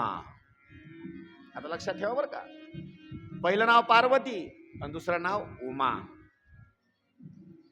लहानपणामध्ये त्या पार्वतीनं आणि उमानं नावं दोन, पण खेळण्याकरता सुरुवात केली. लहान असताना रांगण्याकरता सुरुवात केली, खेळण्याकरता सुरुवात केली. काय वर्णन करावं, आदिमाया शक्ती आहे आणि तिनं खेळण्याकरता सुरुवात केली. खेळत असताना एक दिवस नारदजी आले. किती बारकावा आहे बरं का, लक्ष करून ऐका. नारदजी आले. नारदजीनं आसनावर बसले. हिमालय पर्वत, मैना आली, दर्शन घेतलं आणि दर्शन घेतल्याच्या नंतर पाद्यपूजा केली. आणि हिमालय पर्वतानं भविष्य विचारण्याकरता सुरुवात केली. कुणाला? नारदाला. नारदजी माझ्या लेकराचं भविष्य सांगावं, आणि हिला मोठी झाल्याच्या नंतर हिच्या नशिबामध्ये डॉक्टर आहे का, वकील आहे का, इंजिनियर आहे, कसला पती आहे एवढं सांगा बरं का. नारदजीनं तिचा हात घेतला. विचार करण्याची गोष्ट आहे बरं का. सगळ्या जगताचं भविष्य सांगण्याकरता जी समर्थ आहे, नवे नवे सगळ्या जणांचं भविष्य जी लिहिते ती पार्वती, पण तिचं भविष्य कोण सांगायला आज? किती विचार करायची गोष्ट आहे. आपल्या सगळ्याचं भविष्य जिनं निर्माण केलं ती पार्वती, आणि तिचं भविष्य आज नारदजी सांगतात. रेषा पाहिली, आणि रेषा पाहिल्याच्या नंतर त्यांनी मग भविष्य सांगण्याकरता सुरुवात केली. आता आणखी गोष्ट बोलतो. आता हे गुरुजी आहेत का नाही, गुरुजीला सुद्धा भविष्य कळतं बरं का, पण ते असं फुकट भविष्य सांगत नाहीत. दक्षिणा असेल आणि ती वाढीव दक्षिणा असेल तर भविष्य सांगतात. असे फुकट भविष्य म्हणजे लाईन लागेल ना, ज्ञानेश्वरी पारायण राहून जायचं आणि ते भविष्य सांगण्याकरता सुरुवात करायची, असं नाही. आणि ते भविष्य सांगण्याकरता सुरुवात केली, बोलण्याकरता सुरुवात केली. हिमालया, तुझ्या कन्येचं भविष्य सांगतो. भविष्य असा आहे की लग्नाचा असताना जो भाग आहे हिच्या नशिबामध्ये असा आहे, हिचा जो पती आहे राहण्याकरता वाईट स्वरूपामध्ये अमंगल राहील. किती भविष्य विचार करायची गोष्ट आहे. त्याला एकतर आई पण नाही आणि वडील पण नाहीत. हिमालयानं विचारलं की मग मरून गेलेत का? मरून गेले नाहीत म्हणले. त्याला आई पण नाही, वडील पण नाही. मग दुसरी गोष्ट हिमालयानं विचारलं मामा, मामा बी नाही म्हणले. म्हणले मामी, मामी नाही. दुसरं गणवत कुणीच नाही म्हणले त्याला. म्हणले मग जमीन किती आहे? जमीनही नाही म्हणले त्याला. घर, घरही नाही म्हणले त्याला. अहो मग असा कसा काय पती? नाही म्हणले मी सांगितलेलं भविष्य खोटं होणार नाही म्हणले. हे खरं म्हणजे खरंच भविष्य आहे. आता मला सांगा, कुठल्या तरी आईला आपल्या लेकीचं भविष्य असं ऐकल्यानंतर आनंद होईल का? सांगितलं नारदजी थोडी दक्षिणा वाढवून घ्या म्हणले. दक्षिणाचा बाबा नाही बरं का. खरं म्हणजे खरंच त्यावेळेला भविष्य सांगितलं, आणि भविष्य सांगितल्याच्या नंतर मग मात्र नारदजी असणारे निघून गेले. पुढं वर्णन केलेलं आहे. इतका बारकावा ह्या कथेमध्ये. भगवान शंकरांनी पत्नीनं स्वतःचं शरीर संपवल्याच्या नंतर त्यांना चैन पडेना म्हणून त्यांनी एक निर्णय घेतला. काही जणांचे निर्णय चुकीचे आहेत बरं का. काही गोष्टी लक्षात ठेवा. काही जणांचे निर्णय चुकीचे आहेत आणि काही जणांचे निर्णय बरोबर आहेत. काही गोष्टी लक्षात घ्या बरं का. बारकावा सांगतो. ज्याची पत्नी मरण पावली असे काही कमी डोक्याचे आहेत का नाही गिराईक, ते म्हणतात आपल्याला दुसरा विवाह करायचा. मी काय म्हणतो लक्षात घ्या बरं. ज्यांची पत्नी मरण पावली त्यांच्या डोक्यामध्ये असतं दुसरा विवाह करायचा. पण ज्याला दुसरा विवाह ठेवायचा त्यांना भगवान शंकराचं चरित्र डोळ्याच्या समोर घ्या. दुसरं लग्न नाही केलं भगवान शंकरांनी, अजिबात नाही. त्यांनी एका शब्दात सांगितलं, जर माझी पत्नी मरण पावली असेल तर आता मी समाधीमध्ये लीन होणार, नवे नवे देवाचं भजन करणार. म्हणून हिमालय पर्वतावर आले. जरा जोरात वाजव जरा जाऊन. आणि तपश्चर्या करण्याकरता हिमालय पर्वतावर आले. आणि तपश्चर्या करण्याकरता हिमालय पर्वतावर आल्याच्या नंतर हिमालय तिथं आला. आणि कधी सांगतो बरं का, देवाला जर लवकर प्रसन्न करून घ्यायचा असेल, इच्छा जर लवकर पूर्ण करायची असेल तर तपश्चर्याला कुठं जायचं? आपल्या क्रिकेटच्या ग्राउंडला का? हिमालयामध्ये. आणि तिथं हिमालयामध्ये नुसती उष्णता. काय? नुसती उष्णता. बस शांत स्वरूपात, थंडी अजिबातच वाजणार नाही. काय बरोबर आहे?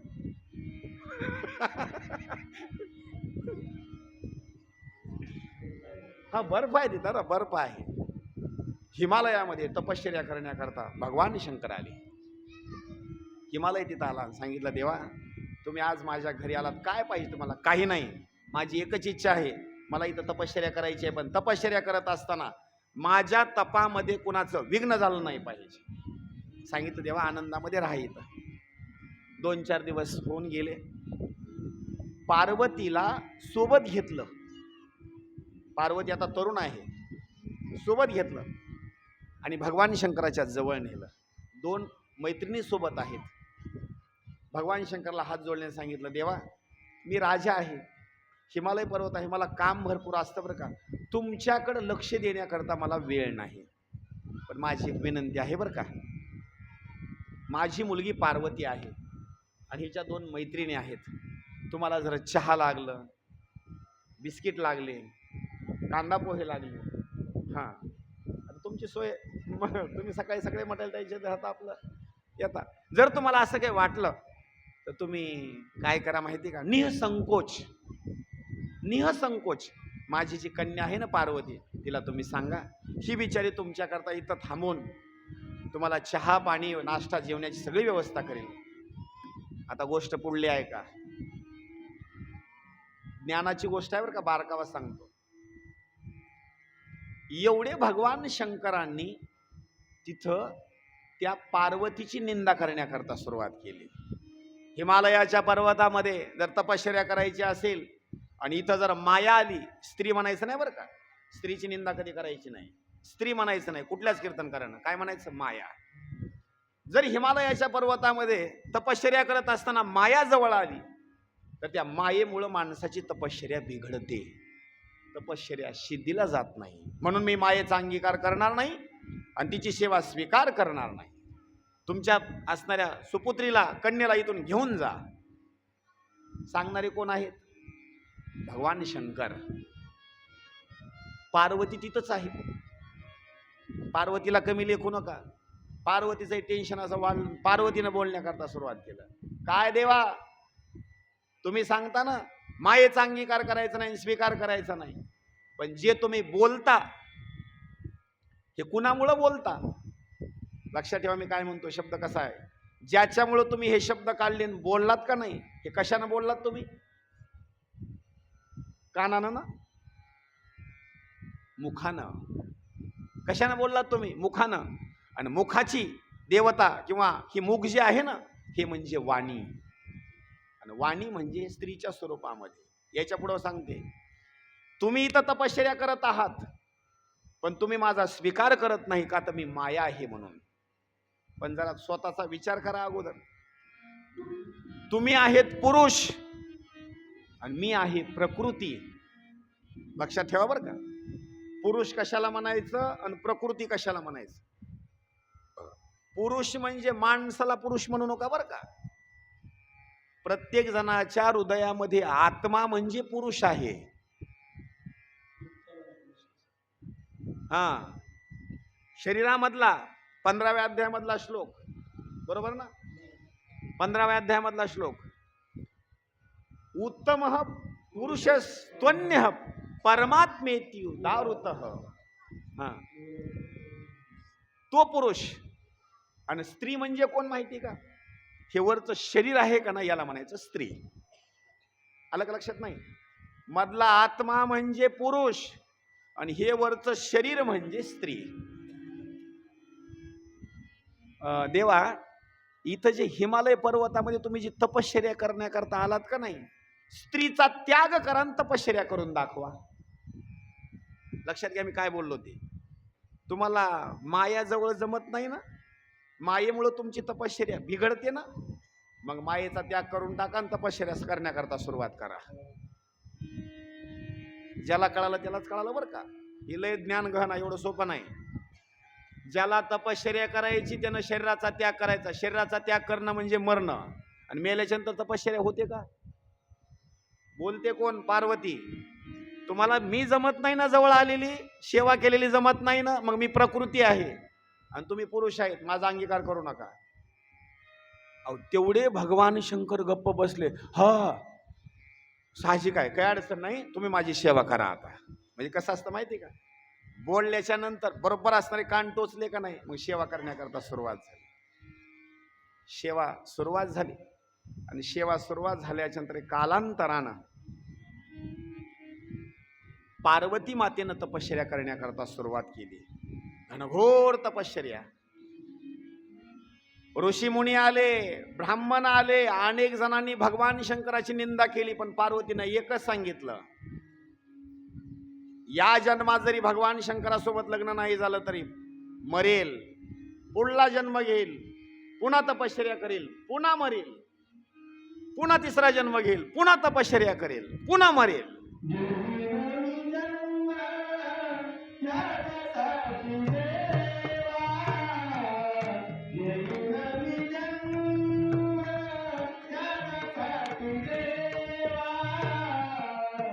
घेईन मी जन्म याच्यासाठी देवा, घेईन मी जन्म याच्यासाठी देवा.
गुरुजींनी सुंदर प्रमाण दिलं, पण आपल्याजवळ आता फक्त 15 मिनिट शिल्लक राहिलीत बरं का, त्याच्यामुळे मी माफी मागतो. पार्वतीनं सांगितलं, तुझको ही दूल्हा बनाऊंगी. हे गाथ्यातलं नाही बरं का, वरना कवारी मर जाऊंगी. लग्न करेल तर भगवान शंकराच्या सोबतच लग्न करेल, अजिबात लग्न करणार नाही. ठाम मतानं तिनं सांगितलं.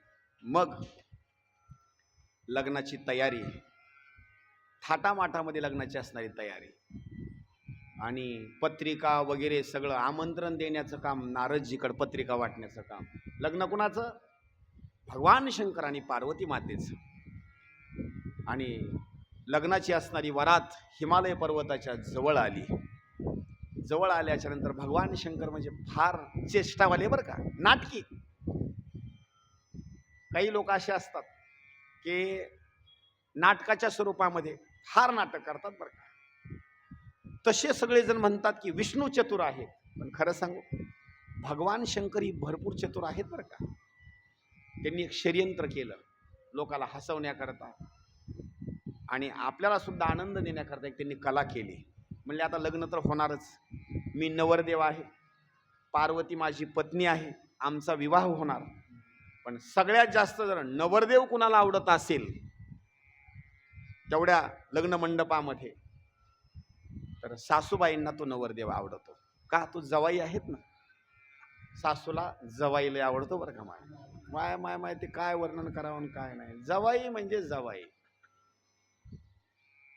आणि सासू कोण? मैना. आमचे गुरुजी सांगतात बरं का.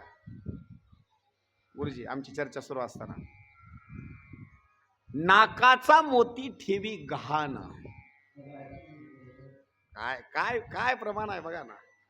नाकाचा मोती, नाकामध्ये असलेला मणी सुद्धा ती बिचारी काय करणार, सोनाराकडे घाण ठेवून देणार.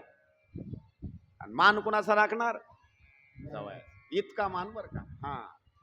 आणि मी तर सांगतो, सासू जिवंत असेपर्यंत सासरवाडीमध्ये जवळची किंमत पुन्हा चहाला सुद्धा कुणी विचारणार नाही बघा त्याला. हा. काय त्याचा थाट महाराज. सासूचं सगळ्यात जास्त जर प्रेम कुणावर असेल तर जवयावर. तिथं भगवान शंकरांनी सांगितलं, सासूची मस्करी करण्याकरता, सासूची मस्करी करण्याकरता आपल्याला काहीतरी केलं पाहिजे. आजपर्यंत सासून मला बघितलं नाही. जुना काळ सांगालो बरं का. सासूनं मला बघितलं नाही आणि लग्न तर ठरलेलं आहे. मग तेव्हा काही फोटो वगैरे काही नव्हते बरं का, असं काही नव्हतं. व्हॉट्सअपवर फोटो वगैरे असं काही बी नव्हतं, असं काही नाही. भगवान शंकरांनी सांगितलं सासूची मस्करी करण्याकरता वरात काढायची लग्नाच्या अगोदर, पण वरात म्हणजे वरातच निघाली पाहिजे. हा, सगळ्या जणाला जवळ बोलून घेतलं भगवान शंकरांनी. इंद्राला सांगितलं, वरुणाला सांगितलं, अग्नीला सांगितलं, नारदजीला सांगितलं, सगळे देव, कुबेर, सगळ्या जणांना सांगितलं मी सांगतो तसं करायचं. सगळ्यात पाठीमागं मी राहील आणि सगळ्यात पुढे एक एक जणांना असा गॅप टाकू टाकू पुढं जायचं. निघाली वरात. अगोदर इंद्राची वरात. ऐरावतावर बसून इंद्र असा काय अलंकारण हेन तेन छत्रीन हेन, ती वरातन बँड वाजलेले असे वाजू लागल्याच्या नंतर गर्दा कुठं झाला माहिती का? हिमालय पर्वताच्या तिथं असणारा. सासूला वाटलं वरात आली बरं का, जवाई आले बरं का, आटपा लग्नाची वेळ झाली, आटपा लवकर, मला अगोदर जवाई बघू द्या. मग बिचारी कुठे गेली माहिती का? 2-4 मजली घर वरी हिमालय पर्वताच्या शिखरावर गेली जवाई बघण्याकरता. तिथं नारदजी, ऋषीमुनी, सख्या सहिल्या आणि त्यांना प्रश्न विचारण्याकरता सुरुवात केली. माझ्या मुलीचे मालक आणि हेच का माझे जवाई? नारदजीनं सांगितलं हे नाहीत बर का, हे तर इंद्र आहेत. माय म्हणले, आणि इंद्र म्हणजे कोण? हे सेवक आहेत म्हणले तुमच्या जवयाचे. माय तिच्या तर डोळ्याला पाणी झालं. एवढा श्रीमंत माणूस ना आमच्या जवयाचा, म्हणले हे तर एक पद दिलंय म्हणले ह्यांच्याकडे, 33 कोटी देवताचं एक मंत्रीपद ह्यांच्याकडे आहे म्हणले. एवढे श्रीमंत आहेत का? तिचं तर असं अंत करून भरूनच आलं. त्याच्या मागून लगे अग्निदेव. आता अग्निदेव विचार करा, इतकी ज्वाला त्याची असणारी श्रेष्ठ, मागून अग्निदेव. त्याचाही थाटमाट असं देवण हेन बँडन तेन आतरण नाचणारे हेन. तिला असं वाटलं हे 100% माझे जवाई असणार म्हणजे असणार. थोडा चेहरा खाली केला. नारदजीला म्हणले नारदजी हेच, अहो हे नाहीत हो, हे नाहीत, हे तर त्यांचे उजव्या हाताचे सेवक आहेत, हे अग्नी आहेत. हे माय म्हणले हे अग्नी आहेत का? मग जवाई कुठे आहेत? म्हणले आणखी त्यांची दिंडी मागच आहे म्हणले. पुन्हा वरुण देव, त्यांचंही तसंच ऐश्वर्य, वरातीच्या मागं नुसते वराती. आणि नारदजीनं फुगू सांगायला चालू केलं, ह्यांच्याकडे फक्त पाऊस पाडायचं पद आहे म्हणले फक्त, आणि ते तुमचे जवाई आहेत का नाही एक पद ह्यांच्याकडे दिलेलं. असं का म्हणले? माय म्हणले. त्याच्या मागं दुसरी वरात, मागून यम आला. यमाची वरात पाहिल्याच्या नंतर त्या मैनीनं सांगितलं हे कोण?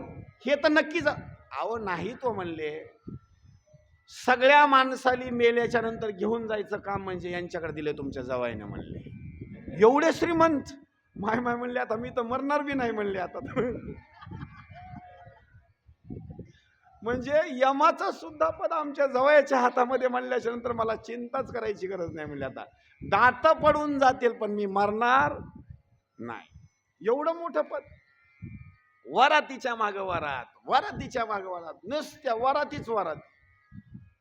आणि सगळ्या शेवटी वराती संपल्या. तिनं विचारलं मग आता आमचे जवाई? म्हणले आता जवाई येतील म्हणले. आता हिनं तर चष्मा आणि हेन तीन काच फिच पुसून आता एवढे थाटामाटामध्ये म्हणल्याशी आता जवाई कशी येतील म्हणले. आता काय त्यांचा थाटण येन तेन. तवरचं नारदजी म्हणले आता तुमची वेळ आली म्हणले, चला आता म्हणले. भगवान शंकराने सांगितलं अटेन्शन, आता आपली खरी वरात निघणार म्हणले, आता चला म्हणले पुढं. मग काय ते आता ती गणाची वरात म्हणजे काय साधी वरात का? अहो भगवान शंकराच्या असणाऱ्या त्या गणाची वरात निघाली.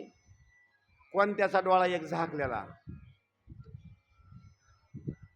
कोणता गण, कोणत्याच्या अंगावर कपडाच नाही, कोणता गांजा लावून असा बांग,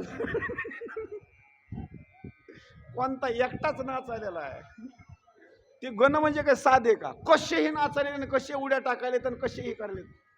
आणि त्यांच्या पाठीमागं भगवान शंकर त्रिशूळ डमरू वगैरे घेऊन, नागण हेन तेन घेऊन, दाढी हेन ते बघून. त्यावेळेला त्या मैनीला असं वाटलं ही नेमकं वरात असली कशी काय. नारदजीनं सांगितलं हे तुमचे जवाई. ती म्हणले असले? तिला तर चक्र शिवून पडली खाली अशी. माय म्हणली काही जरी झालं म्हणली अजिबात माझी मुलगी देणार नाही, म्हणजे देणारच नाही मुलगी, म्हणजे अजिबात मुलगी देणार नाही. आणि माझ्या लेकीनं आणि ह्या बाबा करता तपश्चर्या केली का, तिची काय अक्कल काय मातीत गेलती का, तिनं बोलायला सुरू केलं. आणि असल्या बाबा करता तपश्चर्या अजिबात देणार नाही. वरुणाला बोलव, नंदीला बोलव, याला बोलव, त्याला बोलव, सगळ्या जणाला बोलण्याकरता सुरुवात केली. भांडणच नुसते बोलण्याकरता. हिमालयानं समजून सांगितलं, हिमालयाचं ऐकना. पार्वती जवळ आली, पार्वतीला बोलण्याकरता सुरुवात केली. पार्वती, असल्या बाबासोबत तुला लग्न करायचंय का? तुझं वय कुठं आणि या बाबाचं वय कुठं? भरपूर बोलण्याकरता सुरुवात केली. पार्वती म्हणली, आई, आणखी माझं आमचं लग्न झालं नाही, पण मी त्यांना मनानं वरलेलं आहे. हां, लग्न मी त्यांच्यासोबत करणार आहे. ती म्हणली, तुझे तुकडे तुकडे करून टाकेल.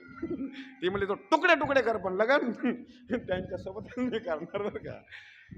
ही म्हणजे ही पुढं जी चाललंय का नाही, हे पहिलंच वार आहे बरं का. तुम्ही म्हणू नका असं आहे, अजिबात नाही, हे पहिलंच वार आहे. आणि हे तुम्ही म्हणताल हे महाराज पदार्थ सांगाले, तर अजिबात नाही. कथा सुटल्यास तुम्हाला श्लोकासहित दाखवतो मी.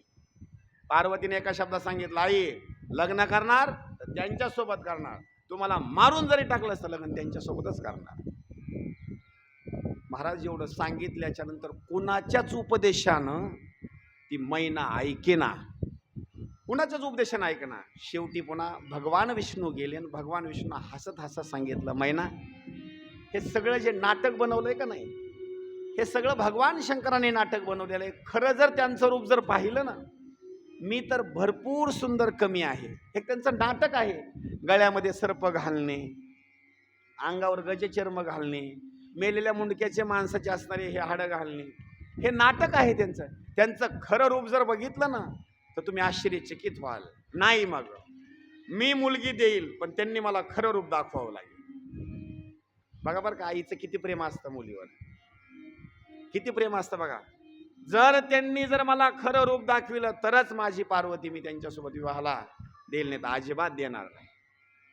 आता कसं समजून सांगायचं? भगवान विष्णू, नंदी हे ते सगळे तिकडे गेले आणि देवाला म्हणले, देवा, तुम्हाला काही अक्कल फिकल काही कळायला पाहिजे. म्हणले, लग्नाचा टाइम आहे म्हणले हे, आणि तुम्ही असलं रूप घेऊन आला. म्हणले, काय ते गळ्यामध्ये साप घातलाय, म्हणले काय ते पावडर, मेलले माणसाचे मुंडके, हे टाकून द्या म्हणले सगळे. लग्नाची वेळ आहे म्हणले, कळत नाही ना काही नाही म्हणले, लग्न तुमचं व्हायची वेळ आहे, लग्न आमच्यामुळं रुकलंय म्हणले तुमचं, नाही तर मगच लग्न मोडून गेले म्हणले, हे टाकून द्या म्हणले सगळं. असं भगवान शंकरांनी सांगितलं, बा, काही इच्छा तुमची असेल ना तर मी तयार आहे म्हणले. काय इच्छा आहे? काही नाही, तुमच्या सासूबाईला सुंदर सौंदर्य दाखवा म्हणले तुमचं. आता मला सांगा, सगळ्या सौंदर्याची खान असणारी कर्पूर गौरम करुणावतारम संसार सारम भुजगेंद्र हारम, काय त्यांचं रूप? अहो, कापरासारखं रूप आहे बरं का, पांढरा शुभ्र नुसता असा चेहरा.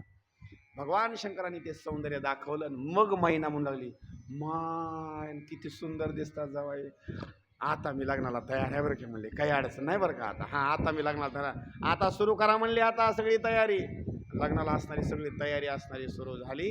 आता तो विवाह सोहळा तिथं कसा झालेला आहे तुम्हाला सांगतो.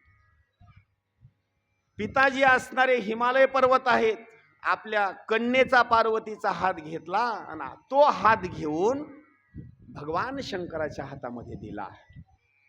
नेम आहे बरं का. जन्म झाल्यापासून लग्न होईपर्यंत एखाद्या वेळेस जर मुलीनं पाप जर कुठल्या गोष्टीचं केलं, लक्षात ठेवा, मुलीनं जर पाप केलं तर ते पाप भोगावं लागतं बापाला. मी काय म्हणतो लक्ष देऊन ऐका. लग्न होण्याच्या अगोदर कुठलं जर पाप केलं तर ते पाप भोगायचं बापानं, आणि लग्न झाल्याच्या नंतर पत्नीनं जर काही पाप केलं का नाही तर ते पाप पुन्हा भोगायचं पतीनं, बरं का, हे लक्षात ठेवा. म्हणून वडील काय करतात माहिती का, आपल्या कन्येचा हात कुणाच्या हातामध्ये देतात? तिच्या मालकाच्या हातामध्ये. आजवर होती आमची आणि आता झाली तुमची. मग तिथून पुढं बापाकडं अजिबात पाप नाही. मग तिथं असणारे मग 5 प्रदक्षिणा असतील, शुभमंगल सावधान